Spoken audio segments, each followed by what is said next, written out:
and how even with their small account sizes to get them to grow with the company, and as it releases more products, come along with them.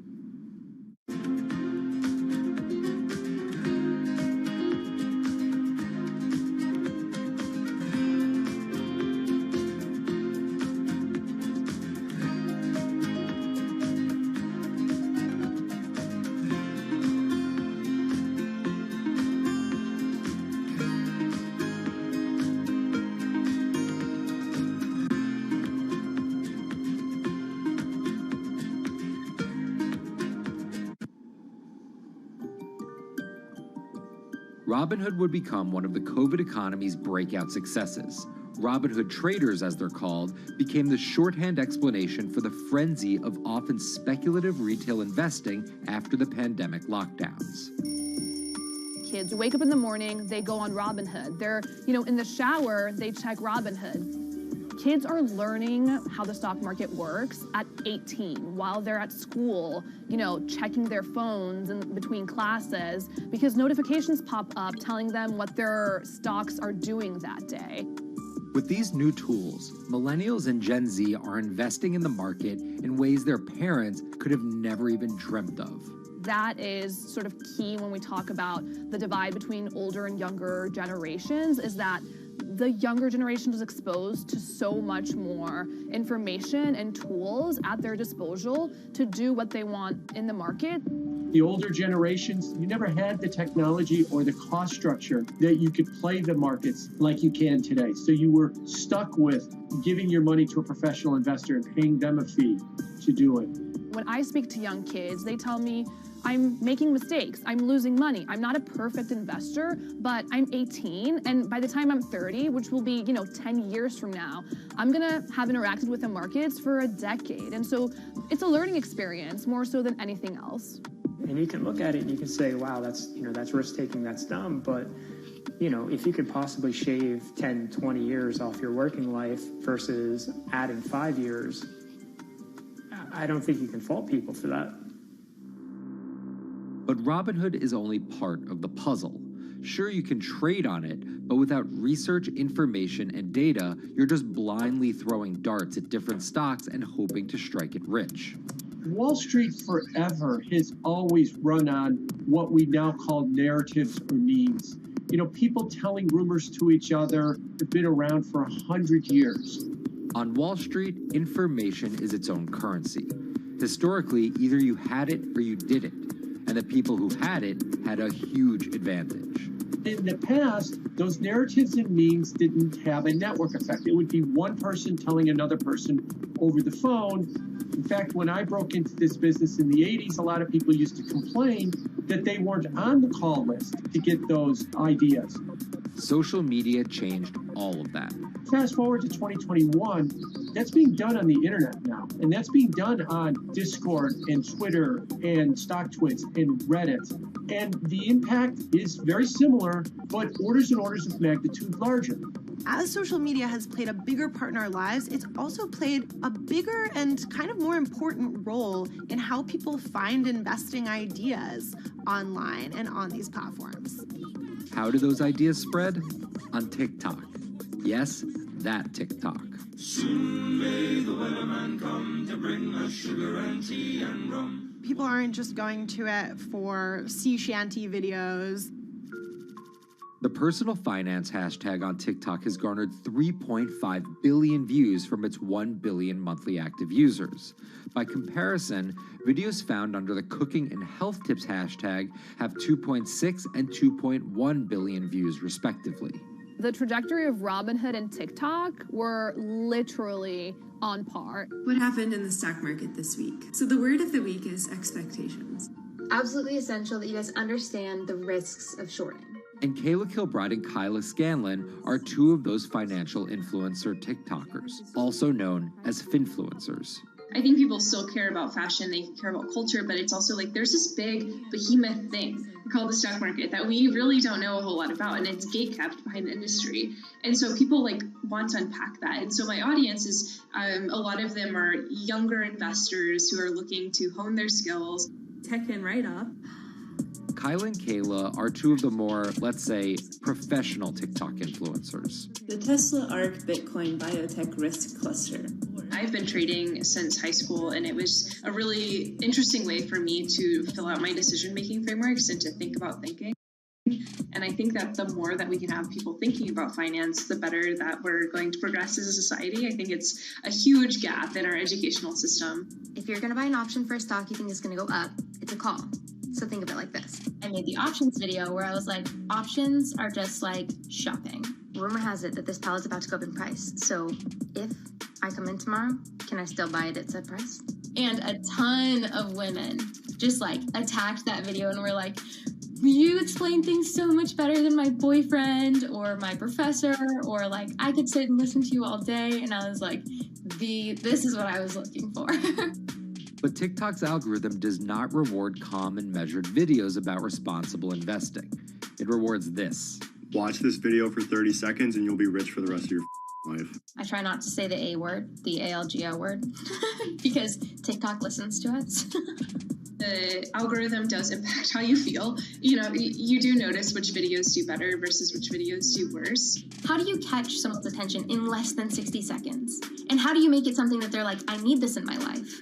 Nearly impossible to do that in 60 seconds. But the people who perfect it are the people that you're going to watch and going to stick around. And where people are sticking around? Reddit. And its nearly countless subreddits about finance. And by far the biggest one of those is Wall Street Bets. There's a lot of social media platforms out there, but Reddit is like the social media platform for finance. Places like Wall Street Bets is where it all goes down. Started in January 2012, it wasn't long before Wall Street Bets adopted a 4chan-like etiquette, leading to their tagline, like 4chan found a Bloomberg terminal. We had all these unexplained stock moves, and we would be grasping for why stock XYZ jumped 20% in a day. And you would look at Wall Street Bets, and you would see people there talking about buying options in that stock, and it sort of, squared the circle, so to speak, and started making sense. And it was at that point that it was like, wow, we have to start paying attention to this. Some people on the platform really spend tons of time, and others are just looking for entertainment and to have a little bit of fun, effectively gambling or looking for an outlet, trying to make a little bit of money. Then on top of all of that, there were stimulus checks. Now, clearly, this money is going to people who need to use that to eat, to live, but there's a lot of people who use this money to invest in the stock market. And it's not just stock tips. People quote-unquote YOLO their entire life savings or stimulus checks on a single stock. They post what is called gain and loss porn, screen-grabbing staggering hits and misses on stocks for the entire community to see. I'm about to lose everything. And while some of the people on Wall Street Bets are novice investors, the community contains multitudes. In one respect, what it did show us among these network groups is they are very sophisticated. They're not a bunch of ignorant people talking to other ignorant people. And this is where the pieces of the puzzle all come together to wreak havoc on Wall Street for a solid week in early 2021. It's pretty clear that the combination of more people having retail brokerage accounts and trading apps and more people being stuck at home looking for some kind of entertainment and some kind of community online came together in this very singular way. What came together is GameStop. Let's go back to the beginnings of what happened with GameStop a couple of years ago. On the boards like Reddit and StockTwits, a lot of people were talking about GameStop as being attractive value. Some of them are even, Wall Street alums who left the industry and now still have access to tools that they can use to improve their financial well-being and make very good decisions. And I think Roaring Kitty is a perfect example of that. GameStop is one of the most compelling asymmetric opportunities in the market today. Really, I don't understand how you could disagree with that. At the same time that this crowd was talking it up, the hedge fund institutional crowd didn't like this stock at all, and it had the largest short interest of any stock in the New York Stock Exchange going into late 2020. Short selling is a bet that a stock price will fall, and it's a fairly simple concept. An investor borrows a stock and then sells it. The investor is betting on buying the stock back later for a lower price before returning it to the original owner, pocketing the price difference. What a short seller would tell you is that they almost act as a policeman in financial markets, or they're at least looking for companies that aren't what they say they are. And that can range anywhere from an outright fraud that some short sellers try to expose to just a company that's not worth as much as investors think it is. The problem is, if the stock price rises, the short seller has to come up with the money to buy the stock back. And the more it rises, the more it costs. And that's what's called a short squeeze. And the hedge fund Melvin Capital was on the wrong end of that squeeze. Melvin Capital lost over 50% of its money in the month of January alone, just from being caught in the short squeeze of the stock. This is where the disruption comes in. One of the most wild stories you're ever going to see. GameStop shares absolutely going nuts. In less than a year, the company's stock has jumped from less than $3 a share to almost $350. Cheers, everybody! Roaring Kitty has turned $50,000 or so investment into some $14 million. Whoa! Investors all over social media use the free trading app Robinhood to wreak havoc on Wall Street. They're actually piling on into some of these stocks to really hurt the professional short sellers. And they all used Reddit, Twitter, TikTok, and Discord to tell one another to keep buying and, quote, hold the line and not sell GameStop. People are getting cheerleaded for jumping in, buying at the highs. They're saying, keep going. And it was working too, until Thursday morning, the trading app Robinhood sent out this tweet. In light of current market volatility, we are restricting transactions, including GameStop. People were really angry. Robinhood was supposed to allow the regular people to play the same game these big boys are playing. But instead, we were all taken for schmucks, and they screwed us. Shares of GameStop are jumping again now that retail investors are being allowed to buy shares of the stock. But what we learned is that when people organize online, they have the ability to disrupt the market. And it was a big sign. The ivory walls of the institution aren't as powerful as maybe the institutions thought them to be. I don't know if pumping up GameStop was the best use of billions of dollars, but I think that as a signal to society, it was pretty interesting and powerful. The GameStop saga was so impactful that both Vlad Tenev and Roaring Kitty were called in to testify before Congress to clarify each of their roles in the saga. One thing that's emerged from the congressional hearings is that they're interested in how retail brokerages make money and whether they're keeping the best interests of their customers in mind, but it's pretty fuzzy as far as what they would actually do as a result.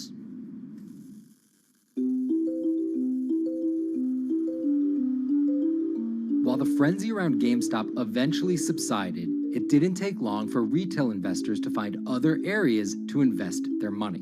Take a look at Bitcoin going bananas over the weekend. Bitcoin forms a brand new all-time high. It was after GameStop started to drop that we saw Bitcoin really go up to over 60,000. How much further does this rally have to run? It's compelling to say that money shifted from one venue to the other.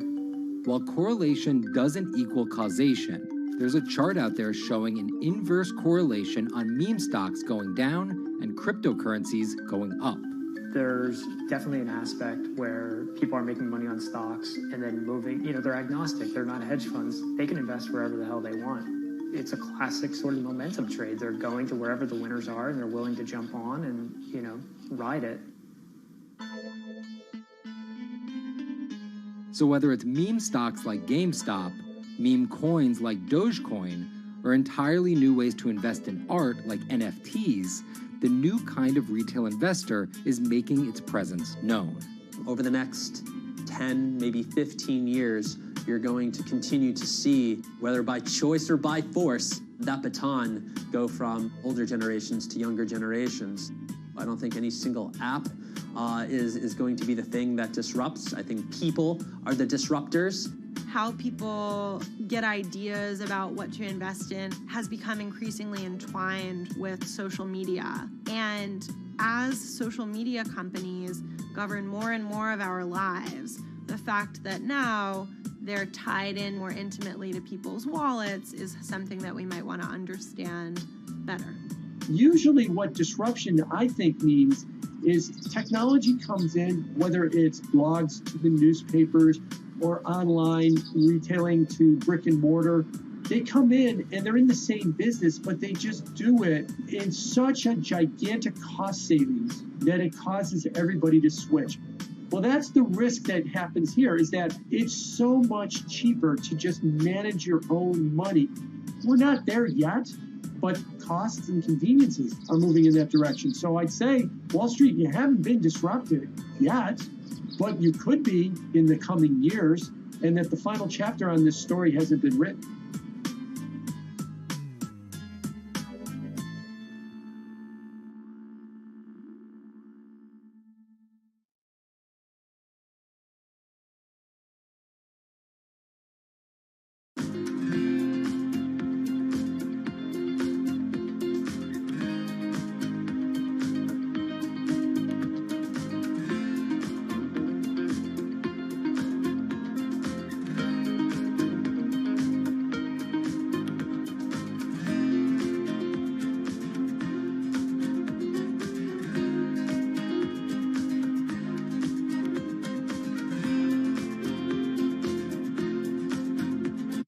Meet Bloomberg's own David Nicholson. Now, his happy place is out in the field, on the open road.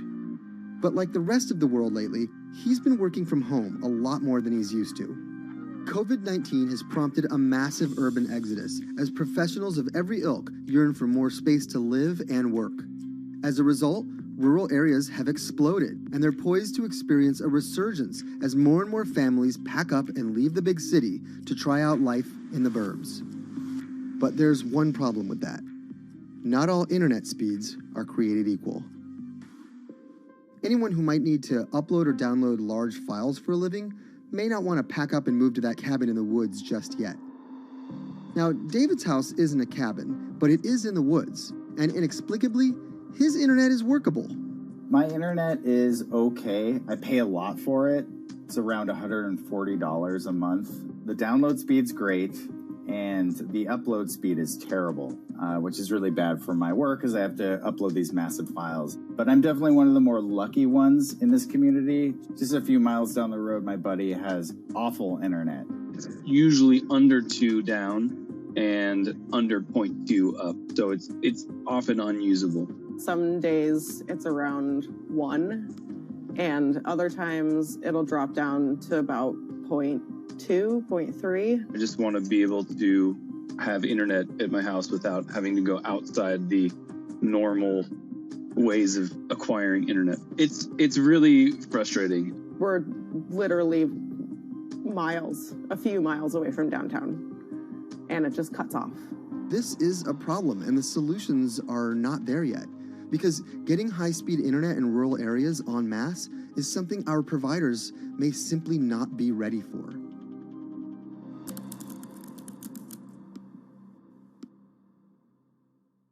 If your internet service doesn't have fast download and upload speeds, then you don't have high-speed harmony. You have.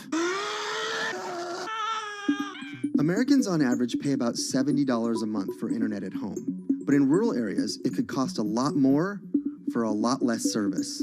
So the pricing for a fixed wireless provider here can be something between $80 and $150 for about 25 megabits per second. However, gigabit service, which is 1,000 megabits per second and symmetrical, is running at about $119 a month or $130 a month. That's John Paul. He co-owns Spiral Fiber, an internet service provider here in Nevada County, California. And for the past 10 years, he's been trying to bring an affordable fiber optic network to town. It all started when he applied to be part of the pilot program for Google's fiber service. Across the country, civic boosters have been going to extremes, chanting, singing, and marching trying to get the search engine giant to look at their town. The internet these days is crucial to be in the world, to be a part of the world, and to be connected to your community. Google ultimately went with Kansas City, Missouri, which left Paul on a mission to get funding to lay out fiber optic networks for gigabit service. Over the next several years, he would attend conferences and pitch venture capitalists and apply for grants to make his vision come to life. One of the biggest roadblocks to building infrastructure for the internet here in the United States are the existing large providers. They have their land staked out. They would prefer that nobody come in and compete against them. In 2013, we applied for a grant. We went down and met with the commissioners at the California Public Utilities Commission. It was an arduous process to get funded, but we finally did against all odds. We got a $16 million grant, and then we went out to seek venture capital. Then, in March of 2020, the pandemic hit the world. Everybody got locked down, and everybody came home, and everybody started using the internet. And I remember seeing on one of the local fixed wireless providers' websites, they've said, hey, we know you're all staying home, but please don't use too much video, and please don't use too much bandwidth. And I thought, that doesn't work. The U.S. connectivity gap is far greater compared to countries that are considered its peers economically. Some developing nations actually have better internet than rural America, like in Kenya, which has a state-of-the-art fiber optic network fed in from their coastline. The American connectivity gap does largely affect rural areas that are either outside of service coverage or simply prohibitively expensive. This is Rebecca. She and her family moved to Nevada County just a couple miles down the road from David. They took for granted that high-speed internet would just exist in the area, and it's not something they even bothered to check on before buying their house. Turns out, all they got was dial-up. We wanted to move where we had a little more space, room for the kids to run around, just be out in the mountains a little bit more. Having come from a bigger city area where Wi-Fi is pretty readily available, we hadn't really considered that in our purchasing of the house, whether that would be an option or not. When school started, and now that we are remote learning with our children and we're doing everything from home, we didn't have the option to do that at our house. So every day when school would start, we'd have to pack the kids up and we'd go to my in-laws' home. They have a little cabin up in this area that does have Wi-Fi already. Rebecca's situation is the norm in rural America. According to data from the Federal Communications Commission, just 4% of urban Americans lack access to broadband internet. That's compared to almost 40% of people who live in rural areas. While that was the case, there were also racial and socioeconomic divides in terms of who had that access. In addition to that geographic difference, low-income African-American students, Latino students, and first-generation college students were more likely than others to have only one device at home that's shared among multiple siblings and or lack access to that actual connection. For most American towns, there's also a lack of competition, forcing internet prices up. And large providers like AT&T and Comcast aren't incentivized to expand service to these rural communities. This is how Xfinity makes life simple, easy, awesome. So in our area, we have a small imprint of Comcast, but they're not going to go out to the more rural areas. It's just not cost effective for them to do it as a large company. In order to lay fiber cable, you're actually physically digging trenches into the ground. And for internet service providers, they're primarily focused on maximizing their profits. And so the fewer customers you have, in any square mile and the more fiber you have to lay, that's just kind of harder to pencil out from a purely economic standpoint.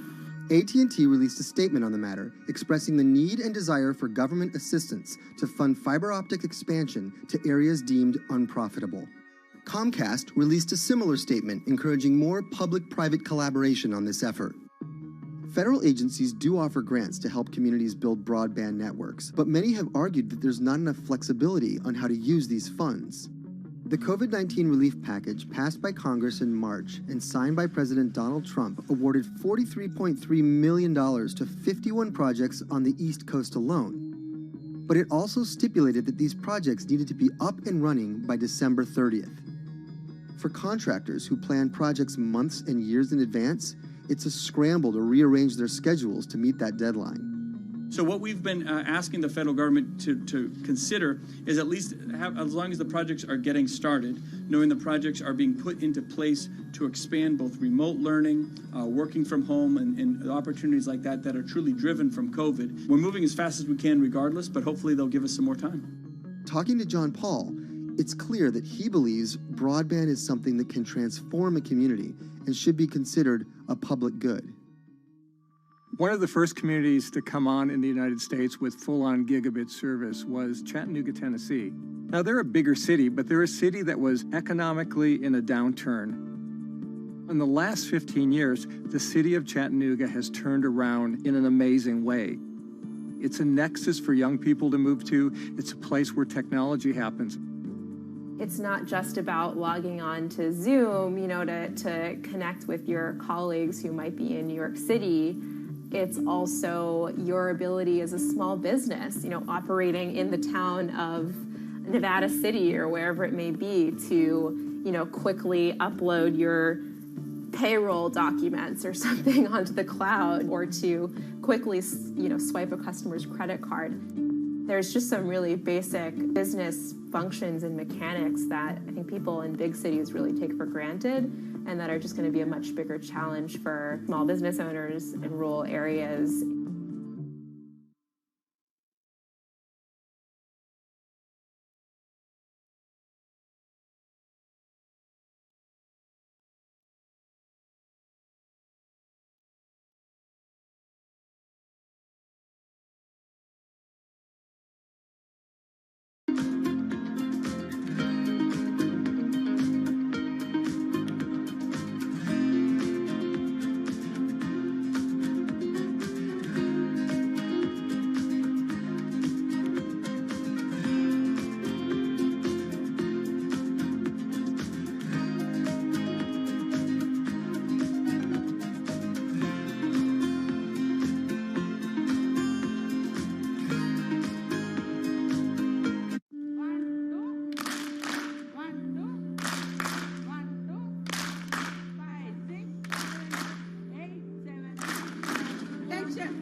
Historically, the marginalized people, you call them as untouchables or Dalits, they have been kept away from the center of the knowledge. Once you are born into a caste, it is very difficult for you to grow beyond that. You are stuck in that identity.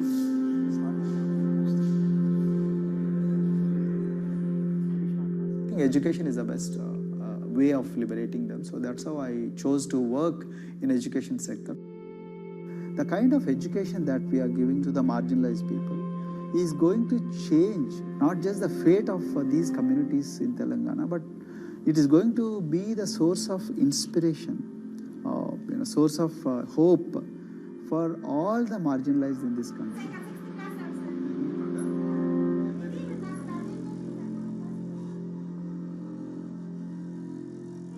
Greatest flight in India is the system of caste. For generations of Indians, the social code known as the caste system has defined how people earn a living and whom they marry.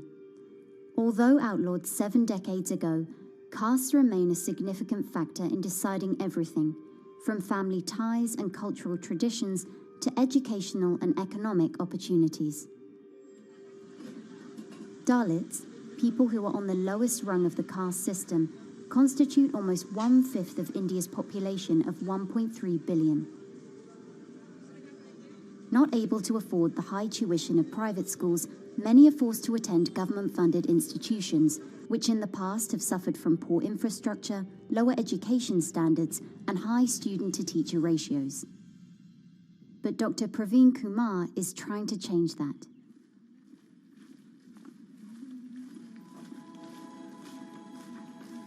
I am currently working as head of Telangana Social Welfare Residential Schools. So totally above 400 schools I manage. These are all residential schools for the students who are historically marginalized but talented and then poor. My friend also Of them, 60% are girls and then 40% are boys, because girls are more marginalized among the marginalized. Their voices are always suppressed. My approach to improve the conditions in the schools has been put your eyes and ears on the ground always. Talk to the parents, talk to the teachers, talk to the students, stay in the schools and then understand their problems, their challenges, both in classrooms and then the corridors and the dorms. Then go to the dining halls and see what kind of food they are eating, and then go to their homes and then what kind of food they are getting and what kind of challenges the parents have. One of the important changes that I brought in after I took over was to complete the transformation of mother tongue to English medium, because English medium, as I said, English is the language of emancipation, a language that connects you to the whole body of knowledge in the world. So we had to train a lot of teachers. Refer to the dictionary also, okay, and find out the new meanings. As well as you're going to describe about. Hey, Richita, how are you? Hi, Sindhu. Fine, thank you. And how about you? I'm fine too. It's been a long time. Identity is extremely important. There is a scientific evidence to prove that your sense of identity is extremely crucial to your growth as a successful human being in your life. If you accept an identity which is very humiliating, which reminds you of very painful past, I think that identity will not help you to grow. I'm not saying that you should forget your past. I'm not saying that, but that should not be in the bubble in which you must live always.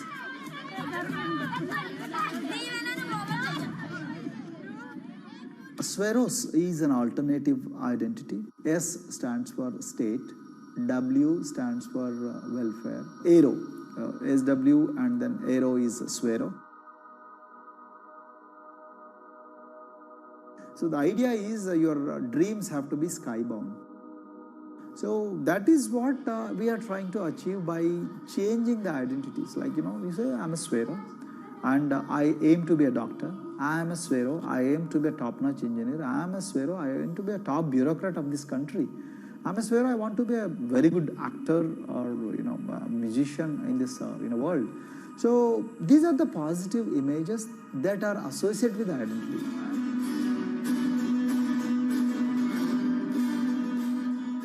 Just to give an example to you, in 2012, in our institution, we used to produce about 6 doctors per year. But because of our, this self-liberating ideology of Sveroism, we have, this year, we have produced about 189 doctors. This is phenomenal for any poorest of the poor people. You know how difficult it is to get into a medical colleges in this country. So, but today, because of this ideology, the students have been able to achieve this, feat. Pujita has been a farm laborer, and her parents themselves are agricultural laborers. And then this girl used to sell vegetables, but thanks to the residential education institutions, she came to the Gaulidoddi campus, and then she toiled very hard for 1 year, despite many problems. And today, I'm so happy to share with you that she has joined one of the prestigious medical colleges in the state of Telangana, Usmania Medical College, and then in future, she hopes to be a gynecologist. So this is the journey our children are hoping for. Similarly, the Mount Everest expedition. At Mount Everest expedition, we are very fortunate enough to place the youngest ever female in the history of this world on the peak of Mount Everest. How did this happen? It's all because of an ideology that helps you to liberate yourself.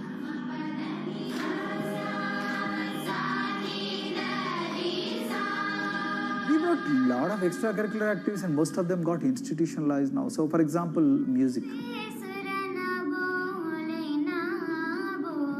Similarly, the games. We have so many coaching academy. We have boxing academy, we have wrestling academy, we have handball academy. So we have, kabaddi, the traditional Indian sport. We have golf. We have introduced the golf also. Like golf is generally played by so-called rich people, but today even poorest of the poor people also are being trained in golf in our schools. Wow. So our intention has been to give all 360 degrees, type of opportunities to the students, so that whoever is interested in whatever activity, they can go and then do it. Break the barriers, break the fence, at least mentally, because poor people have been programmed to be victims, programmed to be subjugated, programmed to be on the margins, always, programmed to feel inferior. We wanted to change all that. There are certain games which are exclusive to rich people. There are certain languages which are exclusive to middle class and upper middle class in this country. To put it in one word, the sole aim of introducing all these co-curricular activities is to break the stereotypes which are recklessly imposed on these people. Their stereotypes Dr. Kumar knows all too well. Born a Dalit, his grandparents were labourers and access to the village well was restricted. Dr. Kumar credits his parents' belief in the power of education with helping him realise his aspirations. He went on to join the Indian Police Service, attended Harvard University, and then began pursuing educational reforms back home. I attribute whatever I am today, it's to my mother primarily. They educated me in the village, although there were no good schools. So then I stayed in social welfare hostels, the hostels which are managed by government for the poorest of the poor kids. I passed with reasonably good grades. Then I went to university, and then I faced worst form of discrimination in the universities. There were in those days I'm talking about. So the bathrooms and the toilets were exclusively meant for scheduled castes and scheduled tribes. We used to fight discrimination on one hand, and then again try to excel in academics day in and day out. So that's how I came to education, because I deeply believe that education is the only important weapon that can really place the poorest of the poor people from a very victimhood orbit to a prosperous orbit. I think in future this is going to be a game changer for the marginalized in this country.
If you look at a thermal image of a city and then compare that to a map of vegetation, you'll find that where there's greenery, the temperature is lower.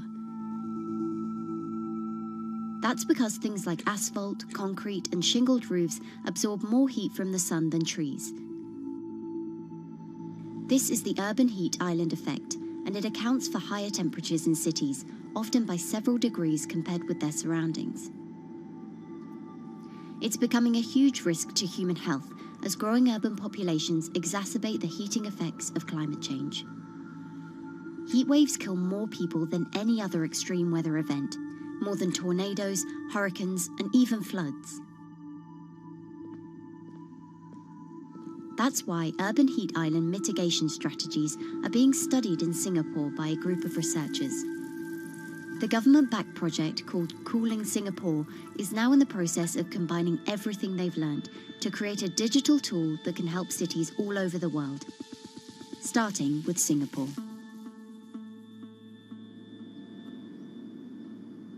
In Singapore, close to the equator, temperatures regularly rise above 32 degrees Celsius or 90 degrees Fahrenheit. And the city structures only make it worse. And that is also the case for Singapore, which is basically a concrete jungle, more urbanized, more developed city. And even in Singapore, what you have is a situation whereby there's a temperature difference of 7 degrees Celsius between the more urbanized and the more rural areas. The government has taken drastic steps to keep temperatures down. This is Gardens by the Bay, an award-winning park, and inside this greenhouse is a pleasant 24 degrees. That's because the dome, along with 24 nearby towers full of thousands of people, is chilled by what's probably the world's largest underground district cooling system. It uses a large central plant that cools water and then pipes it into banks, residential towers, an exhibition centre, shopping malls, and the city's iconic Marina Bay Sands hotel and casino complex. So one of the biggest perks of using this system for the buildings is that they can save 40% in terms of electricity usage compared to your traditional air conditioners.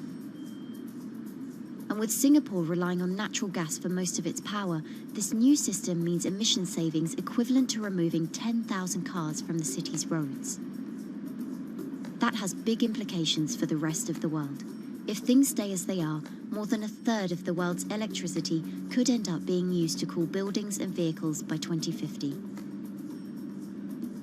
As the world gets hotter, gets warmer, there is a greater need for air conditioning and as well as refrigerators, for instance. And the more people are buying these household appliances, the more energy usage they use, and they release heat more, and that then exacerbates climate change. It's a vicious circle. And so since 2017, researchers at Cooling Singapore have been identifying design solutions that reduce our need for so much cool air in the first place. One thing many cities have in common, and that's the importance of vegetation. That's a very important measure to mitigate the urban heat because of the shading effect, of course, and the psychological effects of the vegetation, and also because of the possible evaporative cooling effect of the vegetation. Vegetation can be, of course, on the ground floor in form of trees and shrubs, and you can walk under them. This is the so-called canopy layer that the vegetation forms above us. But vegetation can also go up the facades of buildings, and it can go to the roof of the buildings. Luckily, Singapore has been striving for the Garden City feel for quite some time. It was a vision initially introduced by then Prime Minister Lee Kuan Yew in 1967 to make life more pleasant for people. And today, Singapore is one of the world's greenest cities in terms of urban vegetation. Kampung Admiralty, a community centre that contains health facilities and social spaces, now provides more green space than the plot of land it was originally built on. It's topped by a roofscape of staggered terraces covered in local plants, which functions as a community park. And a village green in the centre that contains farm plots for residents to tend to. Park Royal on Pickering was designed as a hotel in a garden that doubled the green growing potential of its site. There's now 15,000 metres of sky gardens, reflecting pools, waterfalls, planter terraces and green walls. And the government has big plans as well. Singapore actually has a plan to plant 1 million trees and add more green spaces over the next 10 years. It is actually a mix of wanting to reduce the urban heat island effect, but on the other hand is also to get the people to be more connected to nature. But it's not enough. The city-state has still been warming twice as quickly as the world average over the past 6 decades. That's why Cooling Singapore has developed a catalogue of other potential heat mitigation measures. When you try to mitigate the urban heat island effect in a city or in any building, in a village as well, the first place to start is by shading of the windows. You have to keep areas clear so that the wind can move through it. Water of a certain depth can act as a very good thermal buffer. If you have to construct heavy buildings such as high-rises, at least you can make the surface, the facade, less heavy, and you can protect it from direct sun penetration. We have to make sure that no combustion engines will be in the city in the middle, in the medium to long-term range. So ideally, the electricity production is outside of the city, and you bring just the clean electricity into the city. You can at least minimize the use of energy in the city, and you can start to slowly convert the roofs, the facades of the city into production areas for renewable energy. In Singapore, unfortunately, this is a limited option, but in the long run, it could produce up to 20-25% of the energy, of the electricity needed in Singapore, if all the roofs and the areas in the buildings, on the facades would be used to do that. With so many different ideas, Cooling Singapore is also designing a virtual model of the city to test them out. It's called a Digital Urban Climate Twin, or DUCT, that will calculate how each element of the city's design will impact the urban heat island effect. That means we model not only the geometry of the buildings digitally, but also we model the transportation, the insulation, the temperature, the radiation coming from the sun, the weather, the local climate, the even very, very microclimate of the city, the water, the movement of people in the city. We can invent scenarios, we can design scenarios, test them before we actually build them, and if they test very well and we are sure that they will function, then we can start to build them and put them into reality.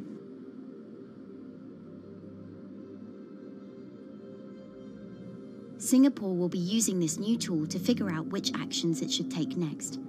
And the model can be applied to any city, whether it needs to keep heat out or keep heat in, which will ultimately save energy, slow climate change, and improve our quality of life. So this is something that Singapore will be able to export, maybe even together with its city development systems that it already has. Singapore is one of the very few cities in the world that really combine this scientific approach with a very well-established urban redesign and urban design approach. Through its agencies and the combination of its agencies, it has achieved a lot in the past. If it keeps following the scientific path and the combination with the other knowledge in the city already, we think that it will be a very comfortable and very livable city in the future, even more than today.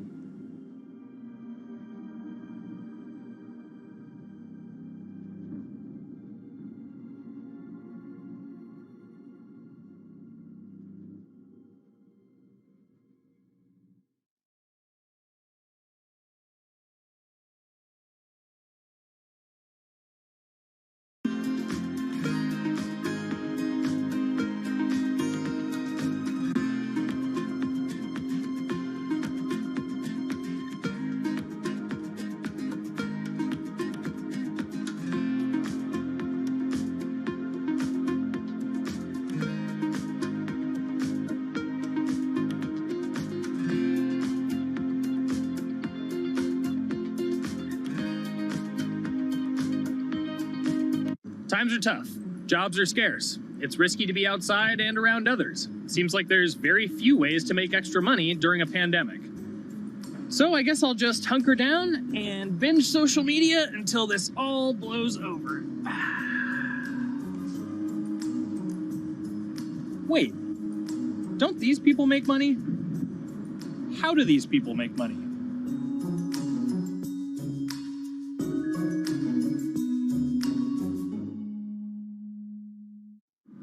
Streamers, YouTubers, Twitch stars. How do they make money? Is it a lot? Is it a lot of work?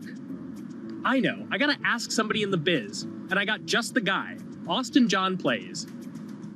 This is your full-time job now, right? As of November of last year, yes. This was always just kind of like a side thing. Like, any money that I made from doing my videos and whatever else, I never touched that because I didn't really think of that as being like real money. And then it started coming in more and more. And then it was like I hit my first day that I broke $1,000 and I was like, this is actually going to be money. How did the YouTube channel come to be? When the game Pokemon Sun and Moon came out for the 3DS, there was like things that I learned about the game, and then I wanted to just share that information with people. And at the time, I didn't have any way to capture a screen or anything, so I found like generic footage, and I kind of put it all together with so much editing. And that video got 6 views.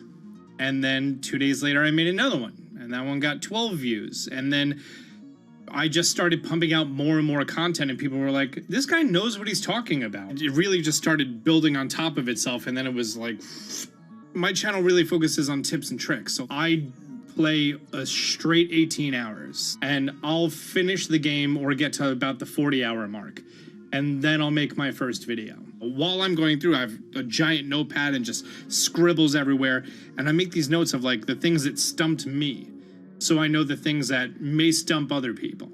What do you need to think about if you're building your YouTube channel? 1, you need to do something that you're passionate about.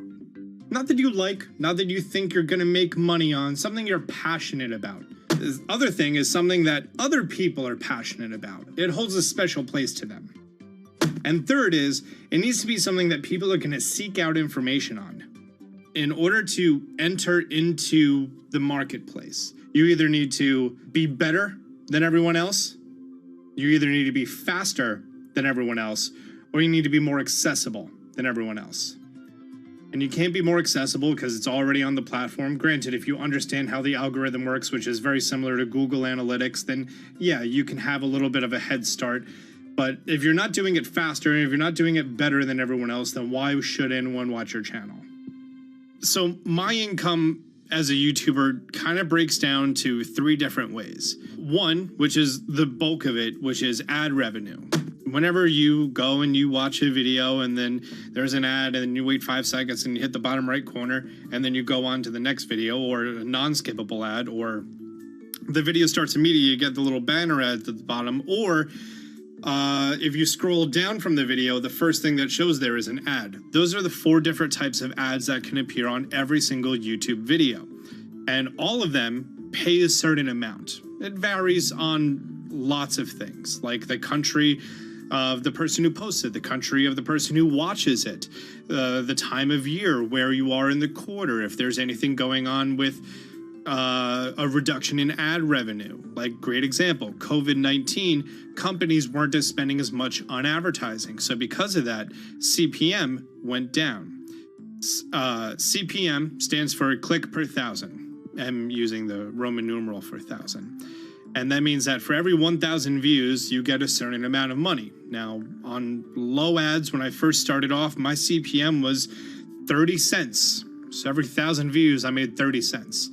But then once I signed with an MCN and I started making more quality content and more engaging content, some of my better videos and certain times of the year, I can see CPMs as high as $12 to $14. And there's a big fluctuation between, you know, if I post a video when there's no ads being spent, like January and February, that's the reason a lot of your favorite YouTubers and also TV shows don't post new videos in that time of year because ad rates are down. Why are they going to make content then? Instead, you're recording and you're bulking up for when ad revenue is higher. The second way that a YouTuber makes income is support, crowdfunding, things like that. When I first started off, Patreon was really the only option, but then they started rolling out supporters and members for YouTube channels. So whenever I have a live stream, you can click a button and then you can become a member, and then you get special icons next to your name. I believe they're called badges. Or on any video, you can hit the join button, and that helps support the channel. And then the third aspect of that would be merch. And for me, my merch has been somewhat basic. In fact, I'm wearing one of my t-shirts from last year right now. You have to endure the times that your first video gets 6 views, that you post it on Reddit and they say, shut up, and then an auto mod bans you. You have to go through that, because until you go through that, and you discover why you're doing it. You're not doing it for other people. You're doing it for yourself. If you're not loving what you do, then it's not worth it. Huh. So make a channel about something that I'm passionate about. Oh, sweet. I guess I can make the channel about that.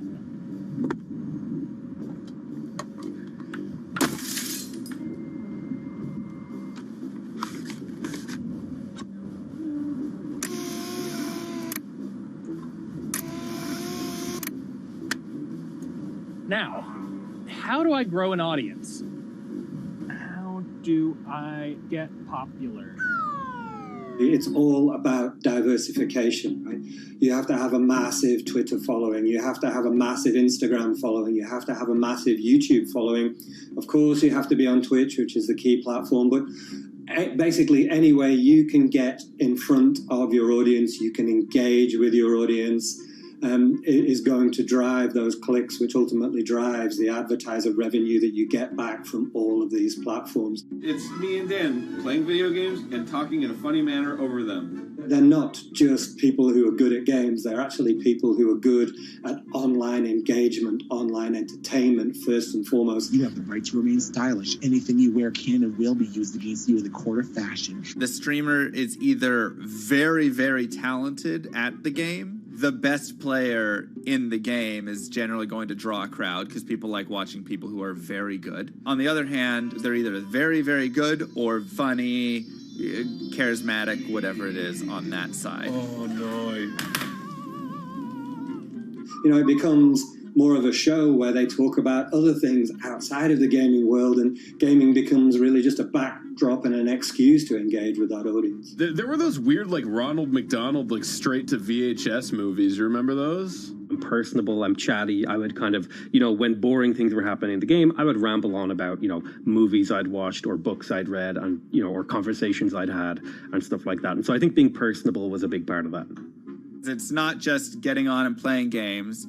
It's getting on and being an entertainer. You are putting on a show. All right, now let me go ahead and grab the samurai sword that every gym has. Okay, he's dead. To have a larger audience and to have that audience, I think, stay with you, you have to bring something extra. You know, you have to find your niche. You have to find what works and what connects with the audience and what makes them laugh and what makes them keep coming back. You got to make it a little more exciting, all right? Throw in a hanging bishop. Have everybody in suspense for a moment. I think the real most important thing is to just get used to being on camera. Like in any sort of performance thing, is get used to talking on camera. You know, my first few videos were terrible, but because I sat down and did it for 6 to 8 hours a day, I just got used to talking and I got over that uncomfortable hump. If you go into Twitch purely with the expectation that you're going to make money, make a job out of it, have all this growth, and it's going to be great, you're probably going to burn out prior to getting to that point because there's very little payoff for a long time, right? Like multiple years generally before you really start to see a payoff. And so, you know, those first few times you're streaming, nobody is there. One person shows up every 30 minutes, says hi, maybe, and leaves, right? Like, it's very discouraging, I think, for a lot of people. And so you have to be there just loving it. You have to love talking to yourself when nobody is around. You have to love just the game that you're playing, all of that stuff, because it takes a while. And I think a majority of people burn out prior to getting to the, like, profitable point of it. And there you have it. My very own YouTube, Twitch, Discord, and streaming channels all ready to go live. It's a veritable social media ecosystem just on the verge of thriving. So, don't forget to smash like and subscribe, and visit my Patreon for perks.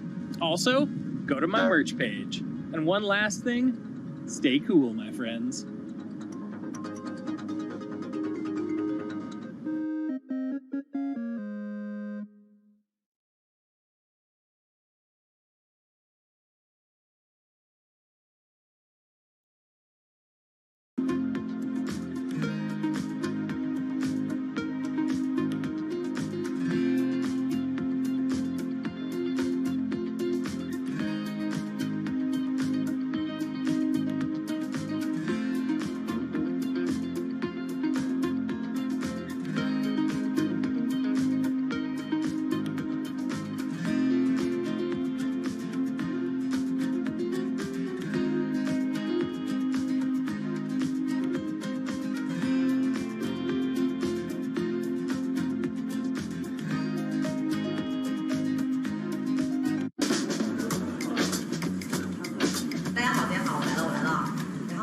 This is live stream shopping, one of the hottest trends in China.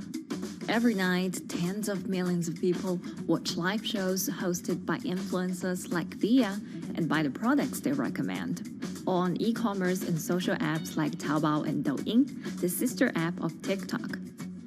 我觉得已经改变了大家的购物的方式。其实各种各样的产品，哪怕你不买，你也可以来看。当然，你看了，你就有可能会买。It's not about, only shopping. It's about the experience. It's about having fun. You got to see 3D. You got to see in some kind of action. It's almost like a theater act. The internet craze has taken over China. By the end of 2020, the country had almost 400 million live stream shopping users. China's live stream e-commerce market has also grown dramatically, with an estimated value of $161 billion in 2020. It's becoming popular outside China as well. So, is live streaming the future of shopping?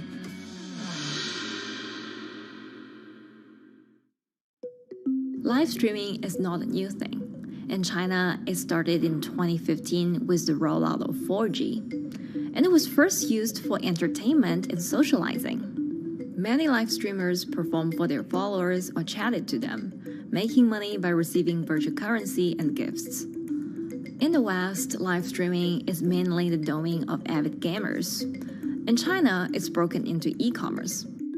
China actually has a very big e-commerce empire, so it uses these super apps, what we call that you have payment, you have search of information, you have recommendation system, and you have huge amount of goods available on the platform, and as well as a lot of consumers. So with this advantage, they merge these features of live streaming to make the influencers actually sell goods. Here is a perfect choice: nice neutrals, beautiful print, nothing overwhelming, and the warmth and comfort of flannel. This is item. Traditional TV shopping involves a one-way direction, whereby a host introduces a product, demonstrates certain things, and say, call this number or something. But live stream shopping is live.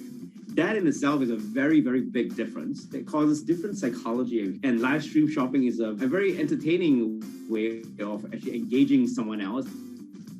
When you shop, actually, this live streaming video will continue. It will minimize into a corner, and you can buy the items and pay all on the same app. And after that, the live streaming screen will just enlarge by itself, and the promoter will come back to screen.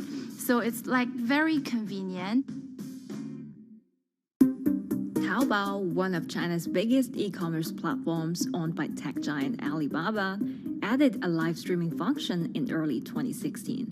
In the following years, other e-commerce and social platforms like JD and Douyin also integrated this feature. 开头的时候还是有很多的挑战的，对画面的这个流畅，然后是否能够很真实的去还原商品，它其实在这个上面是有很高的这个门槛跟技术的这个卡口在的。不管是我们的这个用户的接受度，还是商家的这个上手的这个难度都很高，但是这几年下来，基本上难点在不断被突破的。Over $70 billion worth of goods was sold via live stream on Taobao in the year through March 2021. Latest surveys show that over 60% of live stream users in China were watching shopping shows, and over 65% of them shopped at least once via live stream. In 2020, live stream shopping got a huge boost during the pandemic, when millions of people were in lockdown and many retailers were pushed online. People, during the lockdown, felt like there's a need for more social interactions. This live platform creates an interesting kind of environment that gives people the sense that I'm actually interacting with you. And then live stream shopping brings in a lot more variety of things that people could buy and satisfy, the sense of losing control, especially during the pandemic. At the heart of this craze are the top influencers who have tens of millions of followers and sell products worth millions of dollars every night. They often use their star power to get bargains from retailers, which in turn boosts their own sales and influence.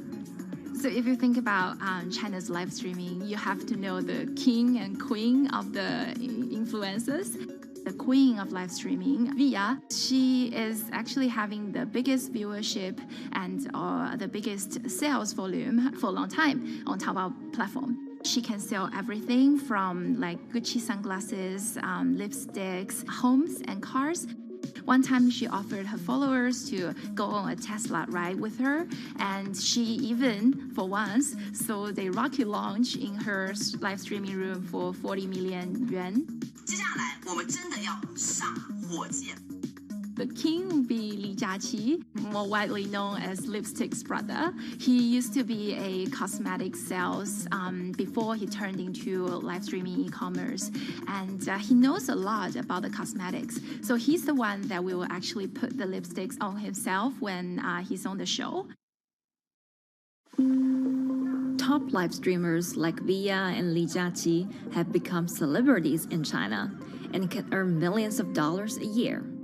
Although not everyone can be as popular, mid-ranking live streamers like Tiffany still earn a good income through sales commissions. 如果说单从收入方面来讲的话，那主播的收入是比普通的工作要高很多。但是呢，主播这个工作时刻对身体，包括对精神都有很大的一个考验的。就是每天需要集中精力，然后长达5-6个小时，这种状态是很累的。而且这5-6个小时的话，你是脑子是不停的，然后嘴巴是不停的，然后手也是不停的，眼睛也是不停的。像我们做主播，不是说单一的只做直播一件事情，然后还会有选品的一些工作，然后还会有一些其他的事情排在里面，其实是没有个人生活的。那我觉得增强粉丝影响力的话，不是说某一件事情。可能今天做了什么事情你就增大了影响力，而是每天不断的内容的输出，粉丝不断的可能对你的了解，慢慢的信任你。没有芝麻酱的味道，如果吃不习惯的话就慎买。A lot of successful live streamers are generally very good at communication. They're very good at articulating very simply what a product does, what a product doesn't do. In order for them to sell, they need to be trustworthy and appear trustworthy, and they need to, show in some ways that they're authentic, right? So for Via and Li Jiaqi, they are able to articulate that quite a bit through their body language, through what they say. For example, Li Jiaqi will also sometimes say bad things about certain products because to him that's his honest opinion, and sometimes people want to hear that. And so they seem very credible, they seem very trustworthy, and don't forget, they're also very entertaining and very interesting. If you're familiar with Li Jiaqi, he won a Guinness record for like the most lipstick applications to models in like 30 seconds. So if you're able to create a lot of buzz with interesting things that you do, people who may not want to buy lipsticks will also stream in just to watch what he does. And then from there, you might get hooked. 这就是一般女生出门的时候涂的口红的颜色。Live streamers also use sales techniques such as limited time or supply. This sense of scarcity can often encourage viewers to buy.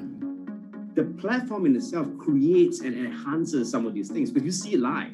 Something we call social proof has taken over, meaning that, hey, other people are interested, other people are joining in, other people want the same product. And they add it in the chat and they ask questions and they say, oh, I want this too. What happens then? It makes the whole product even more scarce.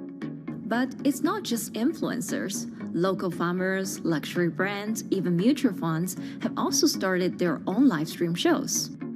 Working with very top-tier live streamers can be risky. It's not necessary that the benefits will end up with the brand. So we see company executives opening their own shows. And we see like P&G have their own sales room, which runs shows every day as well. We also have like local governors in like small towns to sell their agricultural products. So the live streaming is definitely transformed the way product owners can think about how to reach their consumers. And it enables a lot of players to actually sell. Live stream shopping is going global. Merchants in Southeast Asia have embraced this trend. And in the West, Amazon has upgraded its live streaming function, adding interactive features like chat rooms. Companies, including Google and Facebook, are also developing and investing in technologies to integrate video and e-commerce.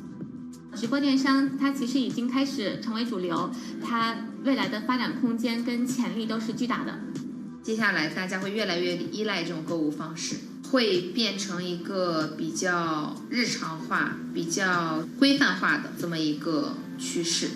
If you look at the numbers alone, their numbers alone, Li Jiaxi's numbers or Via's numbers, you know that they can sell and you know that they can generate revenue. Are they able to sustain it over a long period of time? It depends on how innovative they are at changing some of the things that they do. But you can't expect consumers one day turn into virtual shopping for good. There will be the nature of us that crave to go into the store, to touch the goods and actually wear it and see how it looks like and walk around in that with our friends. And those things wouldn't be replaceable with live streaming.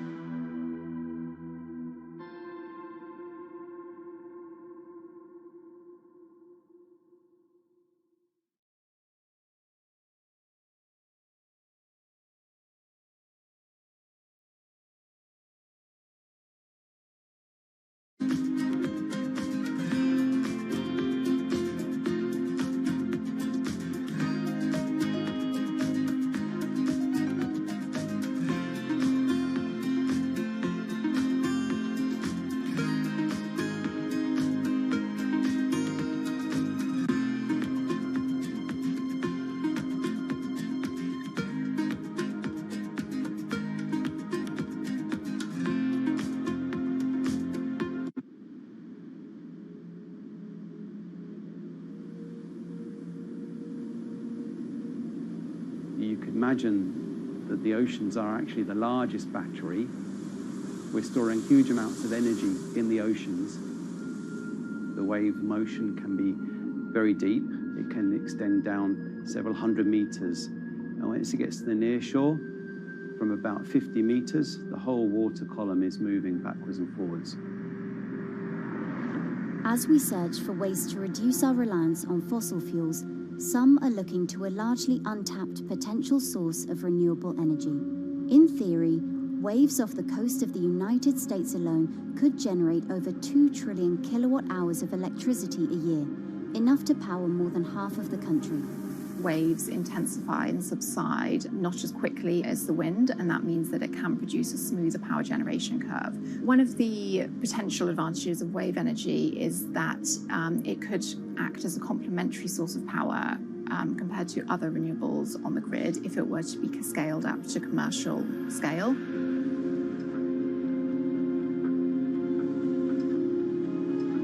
For decades, engineers have been trying to convert wave energy into electricity, but a host of technological and financial challenges have complicated their efforts. In the years from around 2006 to 2015, there were a spate of bankruptcies in the sector, and this was largely because of a lack of kind of continuous proven projects out at sea with reliable electricity generation. Since then, companies have been trying to develop the technologies at a steadier pace and with a smaller cash burn. But the same questions remain. Can companies develop devices and technologies that actually work? Is wave energy just a novelty or something that can become a major renewable energy source?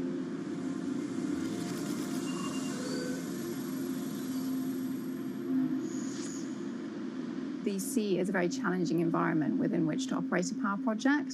So seawater is corrosive and conditions are very rough. So this means that power projects don't have a very long lifetime, and it increases operating and maintenance costs. Partly because of that, many early wave energy projects hit rough waters, such as the Palamas Wave Energy Converter in Portugal and the Isla Limpet project in Scotland. But that hasn't stopped others from trying.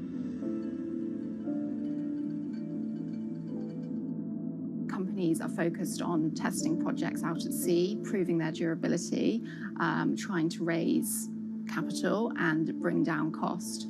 The sector hasn't really converged around one single technology design, and companies are kind of undecided about which design works best.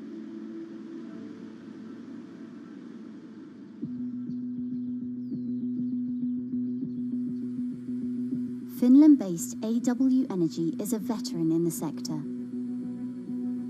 The first proof of concept of the company's device was made in the 90s after diver Rauno Koivusaari observed the strong back-and-forth movement of a hatch cover in a shipwreck in the Baltic Sea. the waves are generated far from the coastline. So the wind blows on the surface of the water, causing the water particles to rotate. And that rotation extends deep down below the surface. And the waves can be very long. They can be several hundred meters long. And as they come into the near shore, this rotational energy turns into an elliptical energy, and eventually backwards and forwards, as you probably noticed if you've been swimming on the seashore in large waves, you're pulled in and out. That's the energy that we're extracting. There's a sweet spot where we deploy, so around 10 to 15 meters of water depth. That's where there's still strong wave energy coming in. After years of research, prototyping and testing, the company has deployed Wave Roller, a 350 kilowatt device in the waters off Portugal. Wave Roller has an 18-meter wide and 10-meter high steel panel fixed to the seabed via a floatable foundation. The panel moves back and forth with the waves, capturing the energy. It's submerged in the depth of 15 meters, so it's protected from the extreme waves. We generate electricity by capturing the movement with hydraulic circuitry in a machine room underneath the surface. That hydraulic energy we turn to electricity with hydraulic accumulators and hydraulic motors, and also a generator.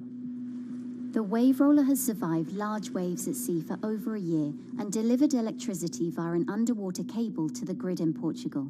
Meanwhile, the company has won a €2.5 million grant to work on an upgraded version of the Wave Roller, aiming to increase the electricity generation capacity to 1 megawatt. The upscaled device would have a bigger panel, 2 power takeoff units, and improved software to control the energy production. We have taken into use a wave prediction algorithm that kind of tells us what kind of waves are coming in to our device. That gives us few seconds to prepare for capturing more energy, and the difference in that is significant. Our future plans are to deliver technology around the world. So I'm hoping we can be working on delivering technology to projects in Asia and also in the American continent as well.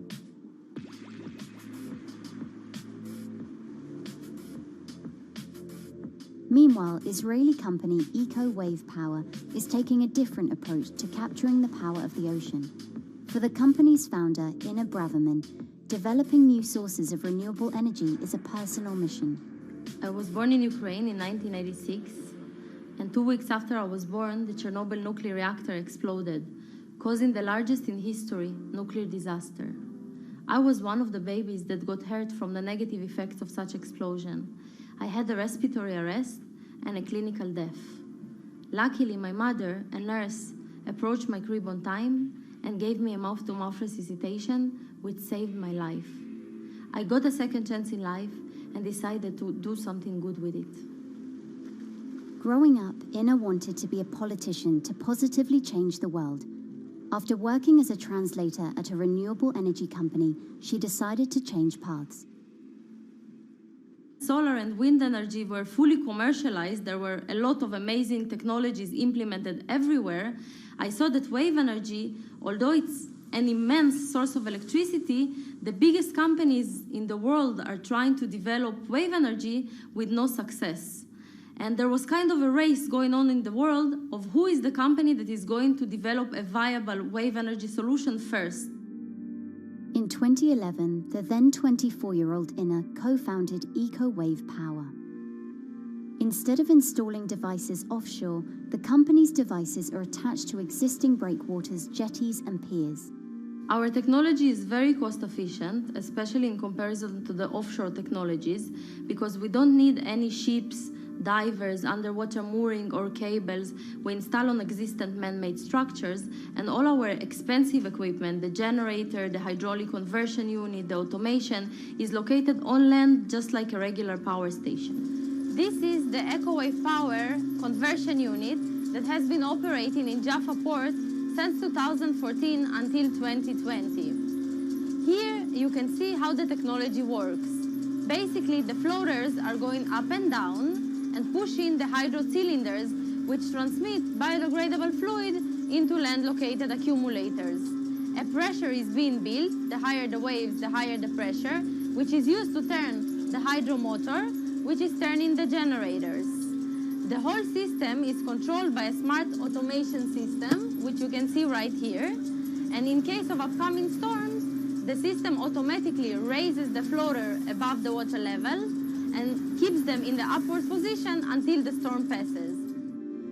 The company has been operating a 100-kilowatt grid-connected device in Gibraltar since 2016, which is enough to power 100 households. Currently, Ina and her team are working on another 100-kilowatt project at the port of Jaffa in Tel Aviv. The project will be also the first time in the history of Israel that wave energy will officially connect to the electrical grid. And our goal going forward is to expand it to all suitable breakwaters in the city of Tel Aviv and to supply a significant part of the city's electricity needs. Today, engineers and entrepreneurs are still trying to crack wave energy. Globally, only a few hundred kilowatts of wave energy are deployed, compared with gigawatts of offshore wind. But the field has come a long way in recent years, and with the right engineering solutions, this new power source could eventually become competitive with more mature renewables like solar and wind. I would have a lot more confidence in the success of wave energy companies today as opposed to like 20 years ago. But in the next few years, or maybe the next couple of decades, it will be more likely to be used in remote locations like islands that are otherwise dependent on expensive diesel power, or out at sea on gas decommissioning rigs, or for powering underwater autonomous vehicles. So definitely, wave energy can compete with other renewable energy sources, but I personally believe that this is not a competition. In order to have a 100% renewable energy-friendly world, we need all renewable energy sources to work together.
Who are all these people from? Who are all these people from?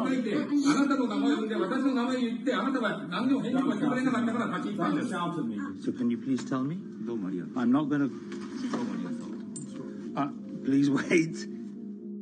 You know, I've covered a lot of companies. I've covered a lot of Machiavellian companies where, you know, people play rough. I don't think I've ever seen anything on the scale of Nissan. He is making you, but you aren't from this side. I mean, it's corrupt. The system is... One of the most dramatic elements was Ravinder Pasi's home being raided by court officials in Yokohama. You scared my wife. You scared my children. I worked in this for 16 years. So Rav Pasi's journey into the darkest recesses of the Japanese corporate world started when he was the general counsel, the highest corporate lawyer position in the company. In the past few minutes, Nissan has revealed that its chairman has been arrested after allegations of serious misconduct. He was tasked with investigating Carlos Ghosn. And he was told, conduct an internal investigation and get to the heart of the matter. And then along the way, he started to notice serious conflicts of interest. He is one of the few people who knows an extreme amount of detail regarding the alleged crimes by Carlos Ghosn. And he's now ready to tell his own story on the record about some of the events that happened.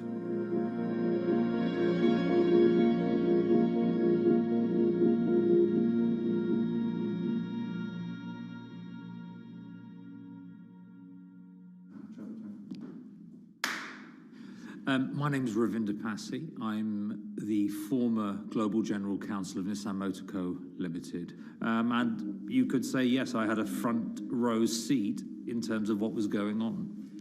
When Carlos Ghosn saved Nissan years ago, he was depicted in Japanese comic books as this hero, and now maybe we'll see comic books where he's the villain. In corporate Japan, Nissan was quite an unusual company. It was led for 2 decades by a non-Japanese executive. Well, Carlos Ghosn was a hero in the Japanese business world. If you had a global business celebrity in Japan and worldwide, it was definitely Carlos Ghosn. In a country with few foreigners at the top, he stood out. But over the years, he saved Nissan from bankruptcy, allied with Renault and Mitsubishi, and turned the alliance into one of the most competitive in the world. Yet as the years went on, I think his ambitions changed a little bit. He started thinking about legacy plays, and one of them was to really tighten the alliance between Renault and Japan. And unbeknownst to him, there was a contingent of senior Nissan executives that were really felt threatened by that move. They really thought that they would lose complete control of the car company, and even in the government, there was probably a little bit of anxiety about a national champion in the auto industry falling under full-blown foreign control. Carlos Ghosn was an auto industry leader, respected by many in Japan. Now he's in jail. The arrest of Carlos Ghosn came completely out of the blue. This was in November of 2018. He was coming to Japan on Nissan's corporate jet for a regular executive meeting, and he was met on the tarmac by Japanese authorities who whisked him away to jail and charged him with financial misconduct crimes. So what happened was that a power struggle ensued inside the company, and somewhere along the way, it was criminalized. By that I mean that there were allegations leveled at Carlos Ghosn about the way he reported his pay to Japanese authorities, the way he handled money inside the company, that in other contexts might have been a board action, might have been handled internally. A number of executives at Nissan decided to take this difference and take it over to the Tokyo prosecutor's office, and that unleashed a chain of events that would shake the entire auto industry.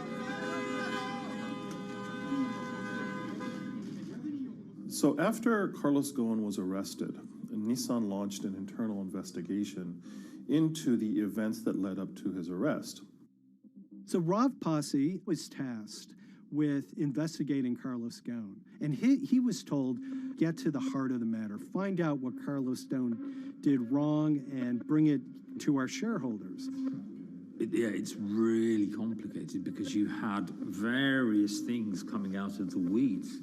2018, the investigation has started, and we become aware of matters in terms of conflicts, actions by certain individuals that cause some concern because things might not quite be what they seem. So in our story, we really took a close look at Harinada and his role in Carlos Ghosn's downfall. Harinada is one of the most fascinating figures inside Nissan. He's also a lawyer. He's originally Malaysian. Hello, Mr. Hari. And he had a meteoric rise through the company and became very, very close to Carlos Ghosn and other top figures. He had a front row seat at all the major strategic deliberations at the company. And when he discovered that Carlos Ghosn, as his final legacy play, was going to tighten the relationship between Renault and Nissan, he made a decision to go against Carlos Ghosn. And he became one of the key figures that decided that Carlos Ghosn had to go.